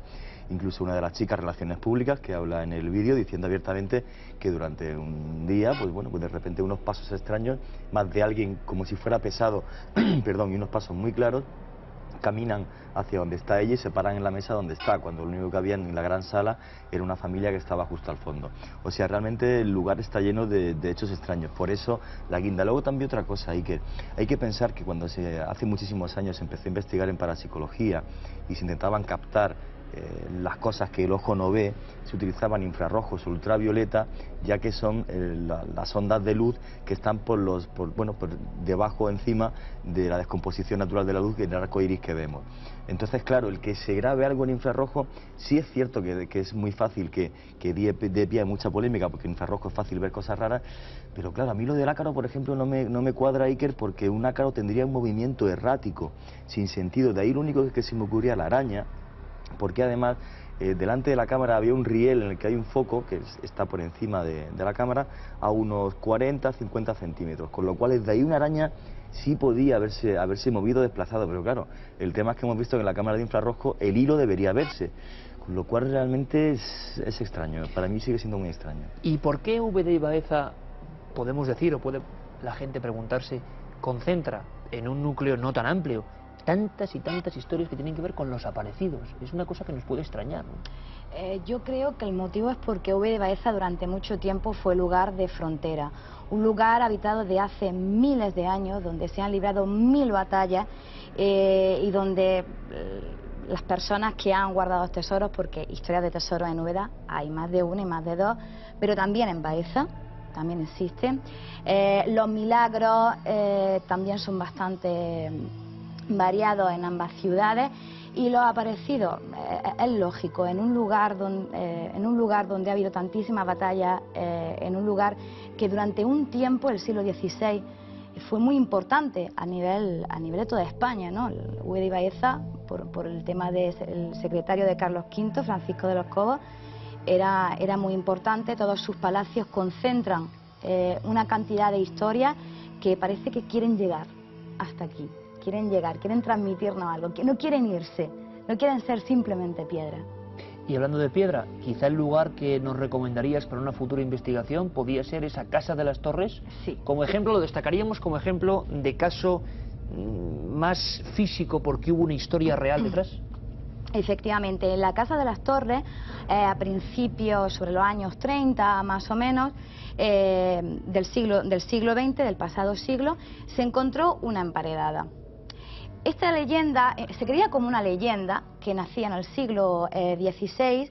El señor de Dávalos construiría esa mansión, ese castillo, porque realmente desde fuera parece un castillo, para su prometida y después su esposa, Ana de Mendoza, y ella a las pocas semanas, pocos meses del matrimonio desaparece, totalmente. La familia de la esposa recibe un dinero por su silencio y ahí queda todo.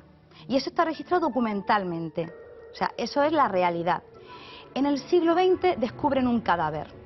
Las personas que lo descubrieron, ya por desgracia no queda nadie con vida. Algunos dicen que era el de una mujer que llevaba el hábito de una monja, otros dicen que no, que llevaba los ropajes típicos de una gran señora y con collares, con joyas que decían que era una persona noble.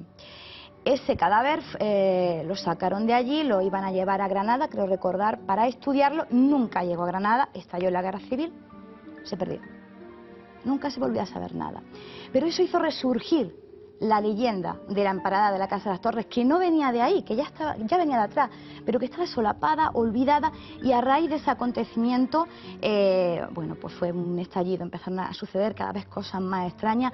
Los vecinos pueden decir de todo, pero es más, los guardianes, las personas, los conserjes, que tienen una casa adosada a la Casa de las Torres, bueno, nadie vive allí, nadie quiere estar allí, nadie quiere vivir cerca de la Casa de las Torres, mucho menos pegado y comunicado interiormente con la Casa de las Torres, porque por lo visto allí por la noche suceden más de una cosa. ¿Cosas que tú has visto? Yo lo he visto desde fuera, no he tenido la suerte, me encantaría hacer una investigación dentro. Yo lo he visto desde fuera, es el casco antiguo, es un lugar precioso, y caminando por las calles a una hora que no era demasiado tardía, a 11 de la noche, 10, 11 de la noche, luces en una de las torres, imposible, o sea, imposible. Miré alrededor, quizá el reflejo de un coche, la luna, no tenía explicación. Y además estuve bastante rato y no iba sola, iba con gente y todos lo vimos. No le di más demasiada importancia, quizá habría alguna exposición, al ser en una escuela de arte y oficio, quizá alguna exposición, estuviera un guardia jurado que estuviera haciendo la ronda. No había ninguna exposición, un guardia jurado no entra en las torres porque las torres están cerradas. No tenía explicación. De aquello hará unos 10 años aproximadamente. Bueno, pues de verdad, Isabel María Martínez, autora de esta guía mágica, coautora de esta guía mágica y esotérica de Úbeda y Baeza, muchísimas gracias por tu colaboración. Seguiremos en permanente contacto y seguiremos indagando en esa tierra mágica, indudablemente. Juanje, ¿preparamos la investigación? En marcha está. Por supuesto. Y ahora, Carmen, si te parece, vamos a una cosa que ha sido actualidad, como en Úbeda ha sido esta filmación, que todavía yo creo que hemos resuelto varios enigmas en torno a ella y seguro que mucha gente se queda más tranquila. Ahora vamos con noticias de Cuarto Milenio.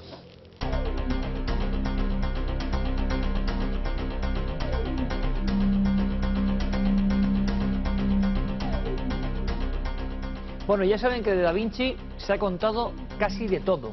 Códigos ocultos, músicas en sus obras, personajes que no debían estar ahí, recetas de comida. Ahora faltaban las figuritas de ajedrez.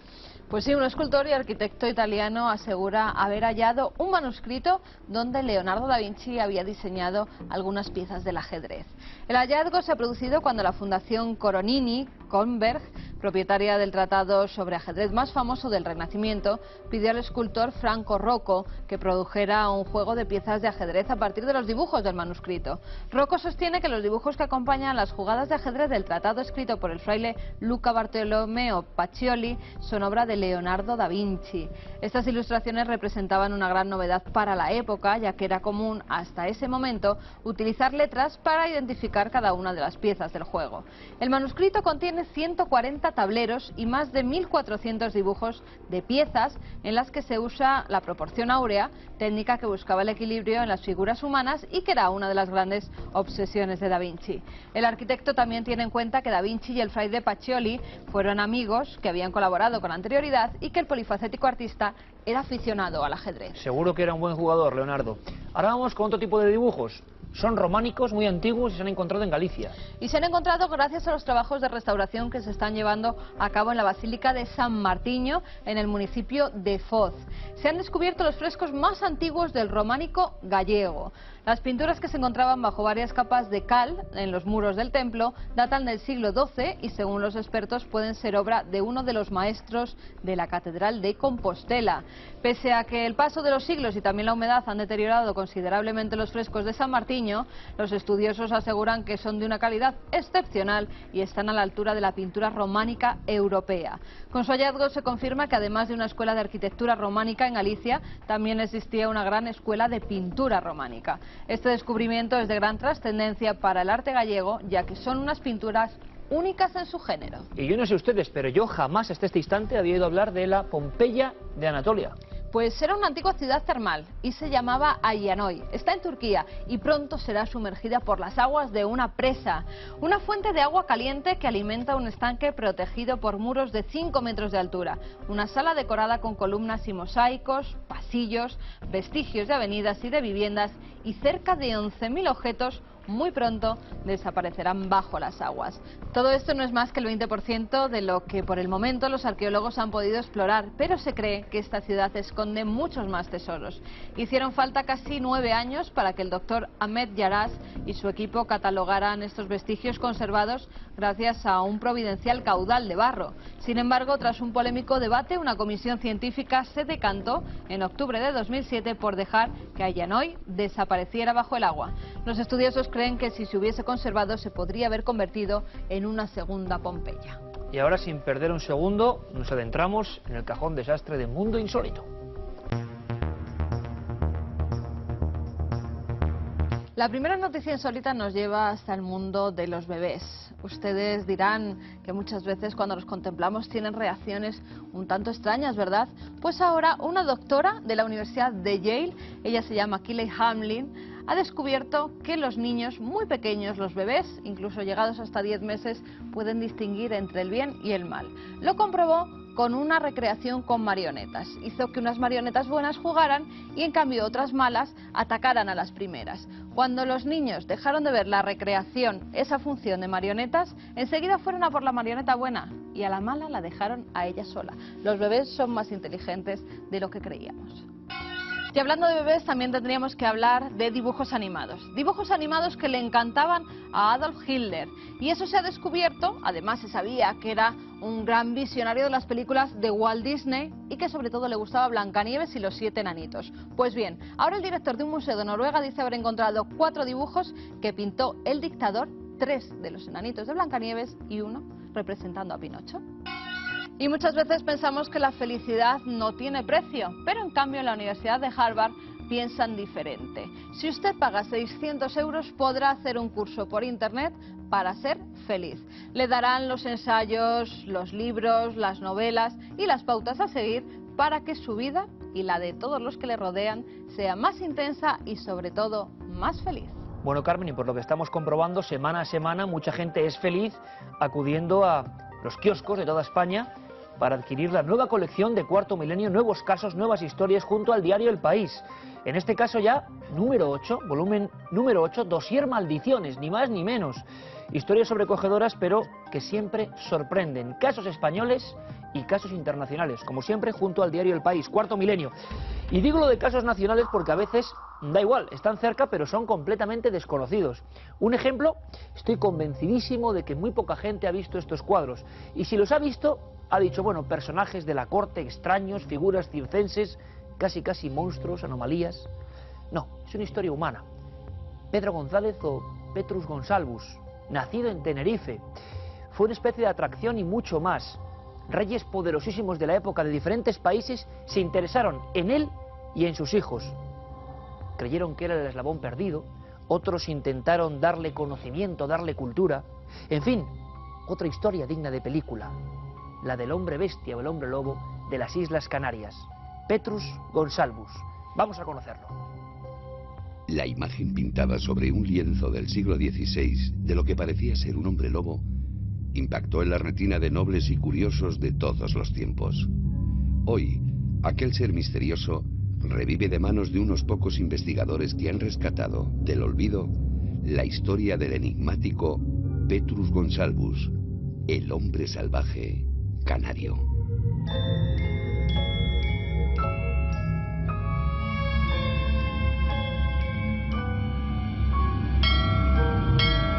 Todo pudo haber empezado en un día entre 1542 y 1544, cuando unos padres abandonaron a su bebé delante del monasterio de San Pedro del Sauzal, en la isla canaria de Tenerife. El bebé presentaba su cuerpo cubierto de un tupido vello. Esta insólita apariencia debió ser considerada signo de mal agüero para los supersticiosos guanches, los nativos de la isla, pero no para los monjes que lo acogieron. Pedro González nace 50 años después de la conquista de Canarias. Este es un espacio muy corto de tiempo para que la sociedad aborigen en aquel momento todavía se sienta evangelizada del todo y siga practicando los cultos religiosos de aquella época, los brujeriles, cultos mágicos. En este contexto encontramos a las arimaguadas, que son una casta religiosa que se encargaba de practicar este tipo de ritos. En estos ritos convocaban a entidades demoníacas. Esas entidades demoníacas solían tener el aspecto de perros lanudos, de aspecto bastante fiero. Generalmente se le conocían después con el nombre de tibicenas, y quizás en este contexto la figura de Pedro González pudiera encontrarse rechazada y casi vista como una entidad no agradable para la sociedad.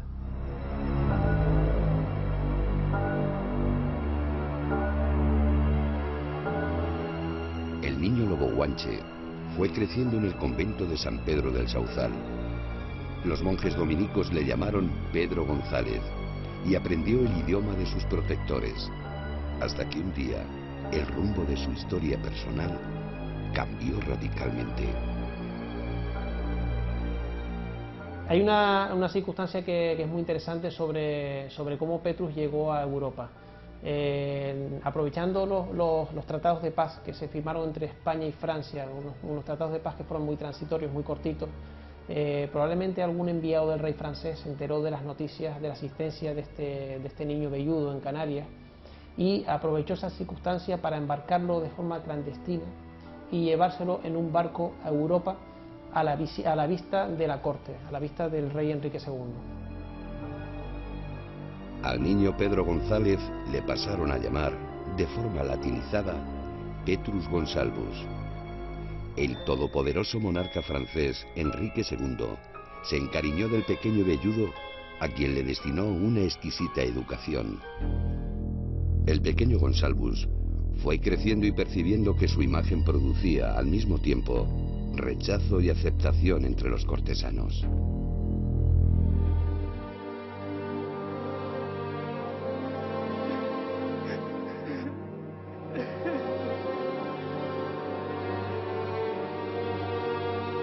La muerte de su protector, el rey francés Enrique II, debió ser un trauma para el entonces adolescente con apariencia de hombre lobo.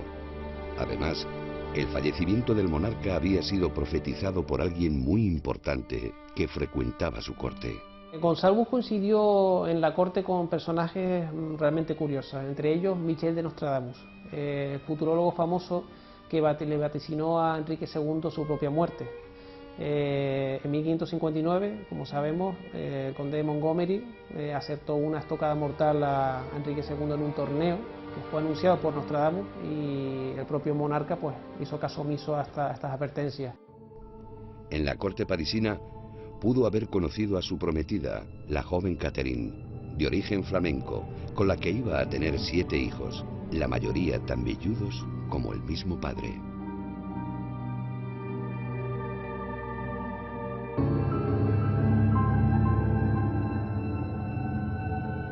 Rodolfo II de Bohemia, emperador del Sacro Imperio Romano Germánico, fue uno de los que se prendó del hombre lobo canario.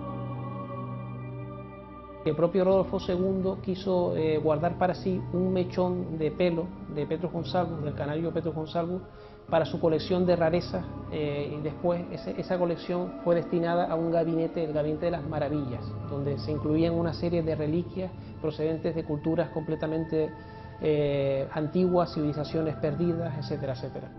Algunos pintores famosos fueron contratados para pintar a Petrus y su familia, y las copias circularon entre varias cortes europeas que ansiaban por conocer al que llamaban hombre salvaje de las Canarias.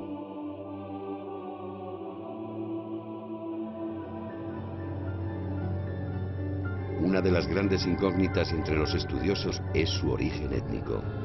De hecho, llamaba la atención de los conquistadores en el siglo XV, que eran prácticamente iguales a ellos, quizás más altos en este caso. Había una proporción de cabello claro, no voy a decir rubio, pero cabello más o menos claro, castaño claro, medio rubio en algunas ocasiones, y ojos claros, que era alta para esa población. Estudiosos como Ulisi Aldrovandi en Italia, Felix Plater en Basilea o Johann van der Bos en Flandes estudiaron lo que consideraron una enfermedad de Petrus y su familia. Hoy, los científicos la conocen como síndrome de Ambras, el castillo donde se exhiben cuadros de la familia de hombres lobos, o hipertricosis, una rarísima enfermedad genética de la que se conocen solo 50 casos a lo largo de toda la historia.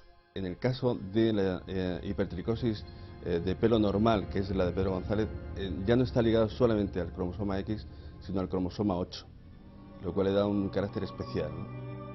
La hipertricosis de Petrus Gonsalvus le producía el crecimiento de hasta 30 centímetros de su pelambrera y por todas las partes del cuerpo. La posibilidad de transmisión a sus descendientes era del 50%. Poco o nada se sabe sobre lo que sucedió con los hijos y descendientes de Petrus Gonsalvus y de Catherine. Algunos siguieron en las cortes europeas mientras que otros prefirieron vivir en total anonimato, quizá avergonzados de su condición física, maldecidos por la sociedad discriminadora y supersticiosa de la época. Quizá no muy diferente de lo que hoy podría ser.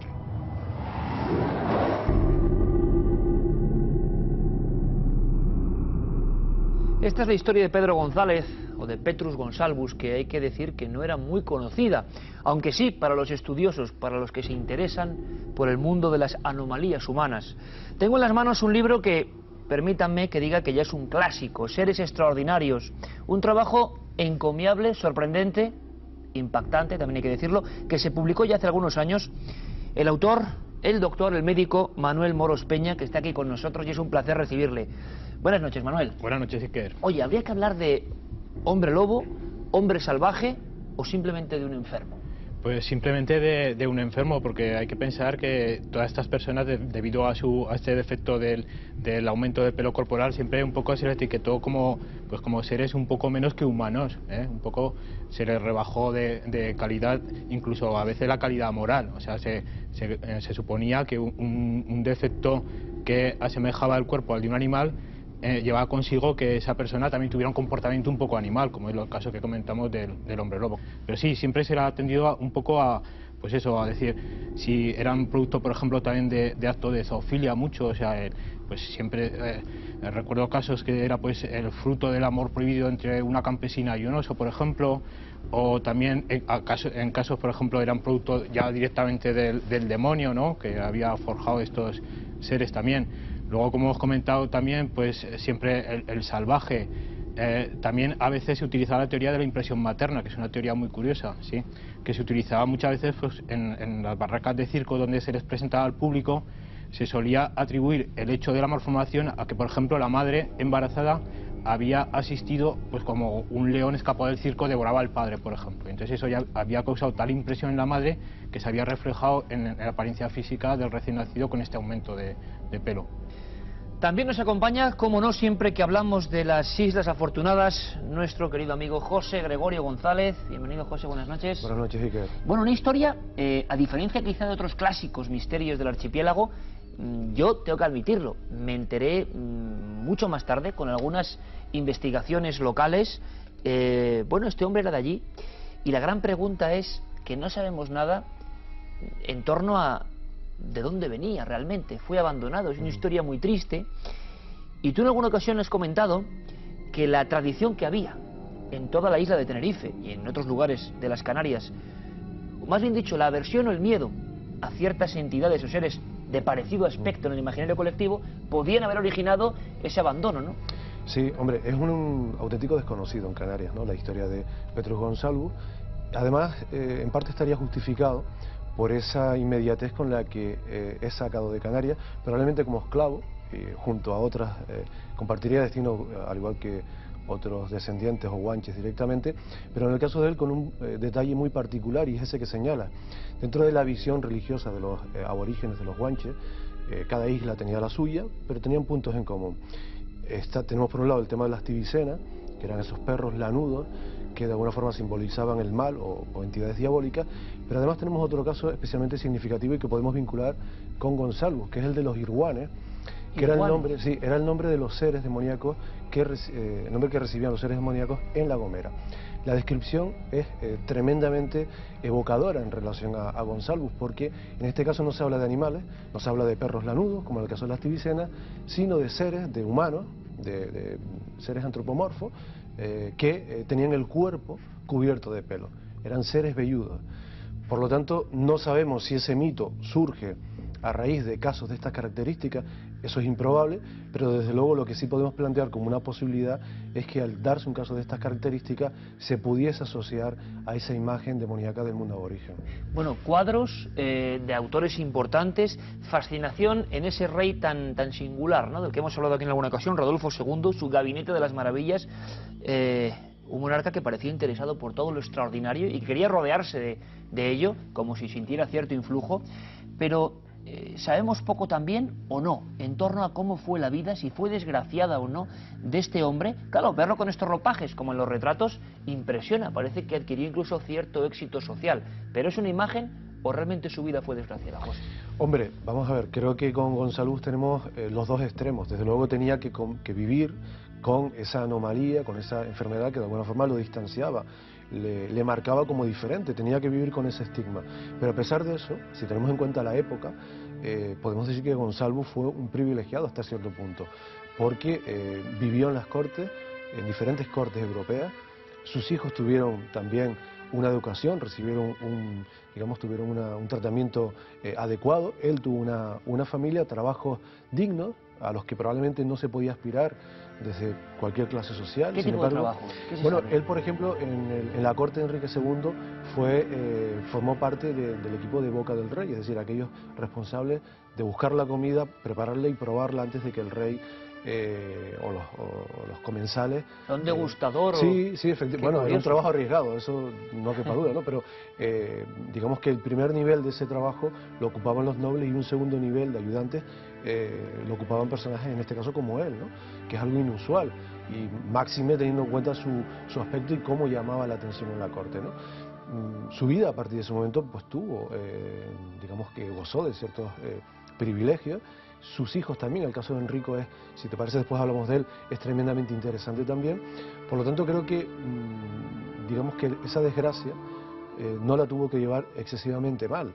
Quizás sufrió en gran medida desde el punto de vista humano el que sus hijos heredasen esa misma, digamos, maldición entre comillas, pero a pesar de las circunstancias creo que fue una vida, bueno, de hecho estamos hablando esta noche de él, ¿no?, y tenemos más representaciones de Pedro Gonsalvus en obras de arte que de cualquier otro canario de su época, ¿no?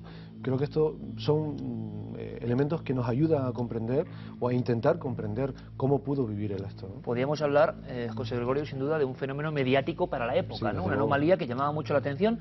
La pregunta, doctor, es si, claro, ese aspecto, un tanto bizarro para la época, venía acompañado de otras características. Por ejemplo, hacíamos un guiño al final de la recreación, más fiereza, más capacidad de tener arrebatos, accesos de cólera, o no, se sabe todo lo contrario. No tiene absolutamente por qué, porque además hoy en día todavía sigue habiendo casos de este síndrome y no comportan para nada ninguna clase de alteración mental. De todas formas, en estos casos es muy curioso que nos referimos a esta gente como los hombres lobo, por ejemplo, ¿no? Pero claro, nos referimos al hombre lobo que nosotros conocemos, que es el de las películas, ¿eh? Entonces, la representación del hombre lobo realmente viene desde el año 41 con la primera película de Lon Chaney Jr. y el maquillaje de Jack Pierce. Pero a ninguno de esta gente se le llegó a presentar como el hombre lobo.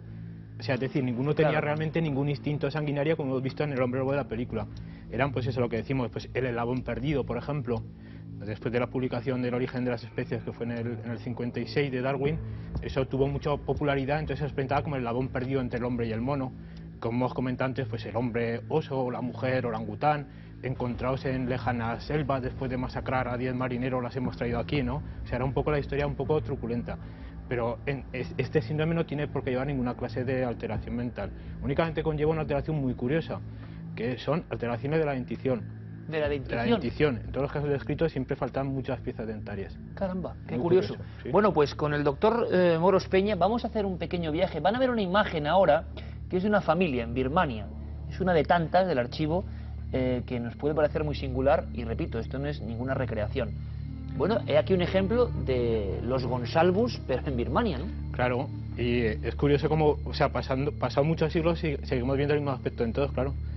Entonces, esta es una familia, se llamaba la Sagrada Familia Peluda de Birmania, que fueron evacuados de Birmania por un diplomático inglés durante una de las muchas guerras que tenían los birmanos con los ingleses y fueron exhibidos primero en Londres, luego en París y luego pasaron a Estados Unidos. Entonces, los personajes de en medio centrales sería la señora del collar, se llamaba Mafun y era madre del señor con esta especie de kimono que se llamaba Mau Foset. Faltan aquí el padre de esta señora, es decir, el abuelo del señor que ya había fallecido, y luego una hija de este señor que se llama Mamé, que también era peluda. Entonces este, por ejemplo, es el único caso que tenemos constancia de que la enfermedad había afectado pues a 5 generaciones realmente. En el caso de Gonsalvus solamente llega a 3. Ajá, doctor, hay una cosa muy interesante que seguro que muchos amigos están fijándose ahora, que es que por lo menos la impresión es de ropajes de cierta calidad, de aspecto sedoso. Yo no sé si también tenían un alto nivel adquisitivo, vivían del circo. ¿Esta gente cómo se ganaba la vida? Bueno, esto es en concreto, como ha dicho José Gregorio, el padre de la señora, que fue el primero que saltó a la popularidad, fue regalado también al rey de Birmania en aquel momento. O sea, también y había enrolados en la corte. Claro, y había vivido en la corte y bueno, pues ahí estaba el hombre, ¿no? Vivía bien, realmente. Pero esta foto realmente se hizo en Nueva York, en el estudio de Charles Eisenman, que solía fotografiar fenómenos de feria. Entonces, en aquel momento sí que eran exhibidos en Nueva York y claro, la gente pagaba por verlos, que realmente volvemos al anterior tema que hemos tratado. Porque dice, bueno, esta gente se les explotaba, se les denigraba, bueno, realmente vivían de exhibirse, es que no hacían nada más. ¿Y algunos llegaron a conseguir fortuna, doctor? Muchísima fortuna. Fortuna, ¿eh? Claro. Luego vamos a ver, doctor, una que a mí me ha impresionado muchísimo, que recoges en tu estudio, porque tenemos la momia de una mujer. Pero hablaba José Gregorio, que esto es interesantísimo, y lo veíamos ahí, de una familia. Y hablabas de un caso que le interesaba más, uno de los niños. Sí, uno de los hijos de Enrico, digamos que vivió su enfermedad pues probablemente de manera contraria a como la vivió su padre con cierta resignación. Él rechazaba esa enfermedad y sobre todo rechazaba el tipo de tratamiento que recibía en esa frontera entre lo humano y lo animal, ¿no? A la que antes también se refería el doctor, ¿no? Y en un momento determinado él es regalado también a un cardenal Farnese, y idea una estrategia, teniendo en cuenta que el cardenal tenía en ese momento digamos que se prestaba a ese mito del hombre salvaje, vivía en esa atmósfera intelectual el cardenal, fascinado por el mundo natural, por las maravillas, pues ideó una estrategia, esa es una hipótesis que maneja Roberto Zappelli, que es otro autor que lo ha investigado, que fue precisamente la de prestarse un poco al juego del cardenal, mostrarse en esa frontera entre lo humano y lo salvaje y posar en uno de los famosos cuadros, en los que aparece el hijo, pues posando con una capa aborigen, una capa que reproduce un tamarco, que es una pieza utilizada por los guanches, que se elaboraba con piel de cabra. Lo interesante es que el conocimiento de esa pieza no lo podía tener Enrico sino a través de su padre, que había sido guanche y que probablemente había conocido directamente ese tipo de prenda de vestir. Bueno, en ese cuadro, obviamente no hay constancia de que él tuviera una pieza de esas características, pero se la explica al pintor, él es pintado con ella, dando esa imagen en un momento en el que las Canarias pues casi han sido conquistadas, en las que se habla de los guanches como algo hasta cierto punto exótico. Él es presentado como precisamente un salvaje a medio camino entre lo humano y lo animal, que reclama, y aquí está la clave, aquí está la moraleja, la picaresca de este personaje, reclama al cardenal ir a vivir a otras dependencias, a otras propiedades del cardenal, alejadas de la observación, de las miradas, bastante más discreta, pero en un entorno natural. Era como una especie de petición para volver a los orígenes, a su lugar, a su espacio semisalvaje. Y le conceden el cardenal le concede que pueda trasladarse y trabajar en esas propiedades en Capidemonte, donde está, digamos, que una especie como de paraíso, precisamente utilizando de manera inteligente su enfermedad, en este caso, ¿no?, su patología. Y es muy interesante porque después, gracias a su propia influencia, consigue traer a sus padres, consigue traer a su padre concretamente, creo que, si no recuerdo mal, hasta Parma, donde bueno, pasa el resto de sus vidas, de sus días, pues con cierta comodidad, con mayor comodidad aún, ¿no? ¿Y sabemos algo de la muerte de este protagonista de nuestra historia? Bueno, sabemos que murió en el año 1617 aproximadamente, 1618, y que 7 de sus 5 hijos pues padecieron esa enfermedad. Incluso el doctor apuntaba un dato, que uno de sus hijos había tenido incluso descendencia con esta patología, pero al final todo esto se terminó diluyendo y solo nos quedan esas fotografías de época, que son esos cuadros tremendamente evocadores, realistas, y de los que además podemos extraer detalles tan interesantes como esta utilización del tamarco, ¿no?, de la prenda aborigen. Pues mucha gente, muchos amigos de Canarias, que además siempre nos acogen, hay que decirlo, con tanto cariño, muchos aprenderán algo nuevo, ¿no? Y a mí es lo que me gusta, que saquemos a la palestra historias que estaban ahí, que provocaron tantas emociones en su tiempo y que habíamos de alguna forma casi olvidado. Si no es por investigadores como José Gregorio, como Enrique Carrasco, como otros investigadores que han hecho incluso monografías, no sabríamos apenas ya nada de este canario internacional en su época. Pero, doctor, hay una cosa que sí que me ha impresionado muchísimo, porque ahí está la imagen, la historia de un par de momias, podemos llamarlo así, la historia de Julia Pastrana, que sería otra... Bueno, es que es impresionante. Cuéntanos la historia de lo que estamos viendo. Tengo que corregirte y decirte que en realidad no son momias. Y ahora vamos con la historia. Julia Pastrana era una india mexicana que, como podemos ver aquí, tenía un síndrome diferente al que estamos comentando, pero que también tenía una cantidad exagerada de pelo. Podemos ver, como también se ha comentado antes, el perfil que tiene un poquito de simiesco. Podéis ver la protrusión de los labios hacia afuera. Entonces, eso es porque tenía una hipertrofia de las encías, Entonces, eso es lo que confiere ese perfil diferente a la familia de Petrus Gonsalvus, como hemos comentado. Entonces se la presentaba pues como el león perdido. Podemos ver que era de una talla, era muy bajita, medía como 1,45, y tenía un síndrome diferente, que en este caso es la hipertricosis con hiperplasia gingival. Entonces esta mujer pues tuvo la desgracia de conocer a un personaje sin escrúpulos, que fue Theodor Lehn. Era un empresario, pues bueno, iba por ahí exhibiendo a personas de este tipo. Entonces, pues bueno, pues para tener el negocio un poco más seguro, se casó con ella. Se casó con ella, estuvieron... Para no perder, digamos, la fuente de ingresos. Ahora la tenía más segura, por decirlo así, ¿no? Entonces, bueno, pues iniciaron una gira muy exitosa por Estados Unidos, por Europa, y en 1860, en Moscú, Julia Pastrana se puso de parto. Se puso de parto y el señor, por llamarlo algo, Lehn, pues incluso vendió entradas para que la gente asistiera al parto. Asistir al parto de la mujer lobo, vamos a llamarlo así, la mujer salvaje. Sí, eso ocurrió en Moscú en 1860. Entonces, pues Julia, como he dicho, era de muy baja talla. La pelvis suya era demasiado estrecha para dar a luz al niño que podemos ver ahí, que aparentemente parece de una talla normal, peludo como ella también. Entonces, Julia estuvo agonizando debido a los desgarros que le produjo el parto y murió a los 2 días. Y el niño, pues a los 3 días. Entonces Theodor Lehn, como comentas tú, para no perder un poco su forma de vida, acudió a un profesor de la Universidad de Moscú, el profesor Sokolov, y le llevó los cuerpos para que los embalsamara aparentemente. Entonces lo que ocurrió fue que este profesor no los embalsamó, sino que los disecó. Entonces no podemos hablar de momias. Por eso me decías que no eran momias, claro, sino que son personajes disecados. Los disecó como si fueran dos animales. E incluso aquí podemos ver que el niño está puesto en una especie de pedestal y se mantiene de pie porque parece ser que le habían clavado 2 clavos en los pies para mantenerlo de pie. Y de esta guisa pues el señor Lehn siguió exhibiendo pues a su difunta mujer, a su difunto hijo por toda Europa durante años. Vaya historias, doctor. Y el término hipertricosis, lo que antes generaba tanta expectación y a veces tanta desgracia, ¿no? En algunos casos, aunque hubiera fortuna de por medio, eso ya está perfectamente descrito, la medicina lo conoce perfectamente, pero sigue siendo una gran rareza, ¿no? Claro, es que hay que pensar que desde el primer caso descrito, que es el de Petrus Gonsalvus, pues se han podido escribir como 50 casos. Del síndrome de Ambras, que se llama por el castillo donde estaban antes expuestos los cuadros de Petrus y de su familia. Luego tenemos el caso, por ejemplo, de Julia, es otra clase diferente de hipertricosis. Y luego hay otra clase de hipertricosis también con alteraciones esqueléticas, es decir, que el término hipertricosis hace referencia a que hay un crecimiento exagerado del pelo para la región corporal, la edad y el sexo del paciente. Pero dentro de ahí tenemos diferentes síndromes. En este caso el más espectacular es el síndrome de Ambras. Y entonces ahora, por ejemplo, parece que en 2 casos que se han encontrado alteraciones a nivel del cromosoma 8, pues bueno, parece que podría ser un poco el origen de todo eso. El origen de todo eso, claro.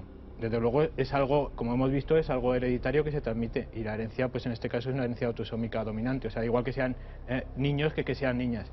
La descendencia hay afectado de los 2 tipos. Pero de todas formas la ciencia, la luz de la ciencia en este caso, sí que ha apartado de alguna manera esa visión un poco demoníaca que se podía tener, aunque a mí me da la impresión de que todavía hoy, claro, ese miedo al diferente pues sigue estando presente, por muy científicos que seamos, ¿no? Claro, hombre, lo que decíamos al principio, o sea, la fascinación por el diferente, yo creo que eso nació con el ser humano y morirá con él cuando acabe nuestra especie. Yo suelo decir, doctor, muchas veces que estamos a veces viendo un poco las noticias y lo que pasa en la decadencia de la especie, pero cuando conocemos noticias de lo que pasaba, por ejemplo, en la Rusia de 1860, uno no sabe si preguntarse si la barbarie, ¿no? Lo que hoy serían espectáculos televisivos dantescos, bueno, pues se vivían en vivo. El parto de la mujer bestia, como era anunciado, que nos parece terrible. Doctor Manuel Moros, autor de Seres Extraordinarios, médico e investigador y mente inquieta, que es lo más importante. Muchísimas gracias por tu primera visita aquí a la Nave del Misterio. Un placer, Iker. Gracias, José, como siempre. Un abrazo. Y ahora vamos con otras cosas, imágenes impactantes, no sé si tanto como estas que estamos viendo, pero imágenes que ustedes tienen que ver, las fotos de Cuarto Milenio.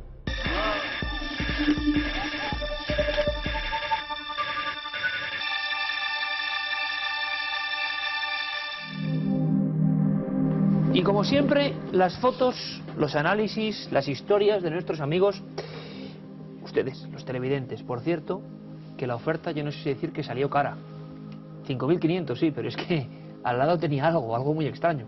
Hemos visto antes imágenes de Hampton Court en el Reino Unido y se parece un poco la figura, así encapuchada, ¿verdad? Bueno, esta imagen nos la enviaba José Miguel Pérez Rodríguez desde Alcalá de Guadaira, en Sevilla. Nos decía pues que bueno, estaban mirando coches, que estaban de oferta, de segunda mano. Hicieron varias fotografías para luego enseñarlos en su casa y se dieron cuenta que en una de ellas aparecía un personaje de lo más extraño. Vemos como una tela, ¿verdad? Y un rostro oscuro, que apenas se intuye, como si fuera una sombra. Bueno, pues hemos analizado la fotografía y Guillermo León lo que nos dice es que de nuevo nos encontramos ante un efecto óptico que ha recreado una extraña presencia en la fotografía. Al realzar el contraste, en general, en esta imagen observamos que hay un elemento muy similar al que vemos en un primer plano y que en realidad se trata del otro asa. Se está refiriendo a una bolsa que nuestro amigo podía llevar perfectamente en su coche, que ha reflejado en el cristal y entonces parece que está flotando al lado de ese coche que fotografía. Muy interesante, don Guillermo. Yo pensaba que era una bolsa volandera, que me parecía un poco extraño, pero claro, puede ir dentro y el reflejo provocar esa curiosa trigonometría, ¿no? De la visión. Muy bien, vamos con la segunda, que creo que esta tiene mucha más complicación y de nuevo una cara. Nos la envía Flor María. Nos dice que estaba completamente sola con su madre y con su niño pequeñito, con su bebé. Pero vemos que detrás de ella surge una extraña figura. Una imagen, ¿verdad? Vemos como un rostro, ahí lo tenemos indicado y perfectamente se puede ver incluso los ojos, las cejas, el pelo moreno. Guillermo lo que nos dice es que nos deja una extraña sensación esta fotografía porque no podemos identificar el personaje que hay detrás. No sabemos si puede ser un cuadro, un reflejo. Por el momento y al ampliarla, lo que creemos es que es alguien que verdaderamente tiene que estar allí porque es que si no, no tendría ninguna explicación. De momento, inexplicable. Lo que es muy explicable es que tenemos que dar las gracias porque en las últimas semanas la gente se ha portado muy bien con nosotros, siempre notamos su afecto, pero en Teruel y en Valladolid ha sido muy especial, Carmen. Estas imágenes son sorprendentes, lo sé, ahí estábamos con Javier Sierra, todos los amigos, Alberto Granados, porque a Javier le habían hecho ya templario de honor, que eso lo llevan muy a gala en Teruel, y a mí hospitalario de honor, ni más ni menos, ahí lo tenemos el documento, no es leyenda urbana. No es leyenda urbana, hospitalario de honor de Teruel, y a mucha honra, que el traje además es precioso y la gente de Teruel se portó con nosotros fenomenalmente. Muchas gracias a todos. Bueno, y ahora el viaje sigue, de Teruel a Valladolid, donde pudimos recoger un galardón que llevamos muy dentro, que nos ha hecho mucha ilusión. Los primeros premios Arias Montano, y nos lo otorgaron la Editorial Edad y Ámbito Cultural del Corte Inglés a la nave gemela de Cuarto Milenio, a Milenio 3, el programa que tenemos en la cadena SER. Pues que es un honor recibir de manos de amigos y también de gente de la cultura este tipo de premios. Claro que sí, y además también Javier Sierra fue premiado y también Fernando Jiménez del Oso a título póstumo. Unos premios en nombre de un heterodoxo de verdad, Arias Montano, bibliotecario del Escorial. Y va mucho hoy con las historias que hemos contado, ¿verdad? Así que muchas gracias. Ahí tenemos Carmen cogiendo el premio junto al Atril, ante 500 amigos. Muchas gracias, Valladolid. Y bueno, quedaba una cosita, que es la dirección, la vía directa para seguir colaborando con nosotros. Las dos vías de contacto, a través del correo electrónico cuartomilenio@4.com y nuestro apartado de correos 18.189 con el código postal de Madrid 28080. Y eso era una promesa que se cumplirá en 7 días, más nave del misterio, porque ya lo saben, somos Cuarto Milenio.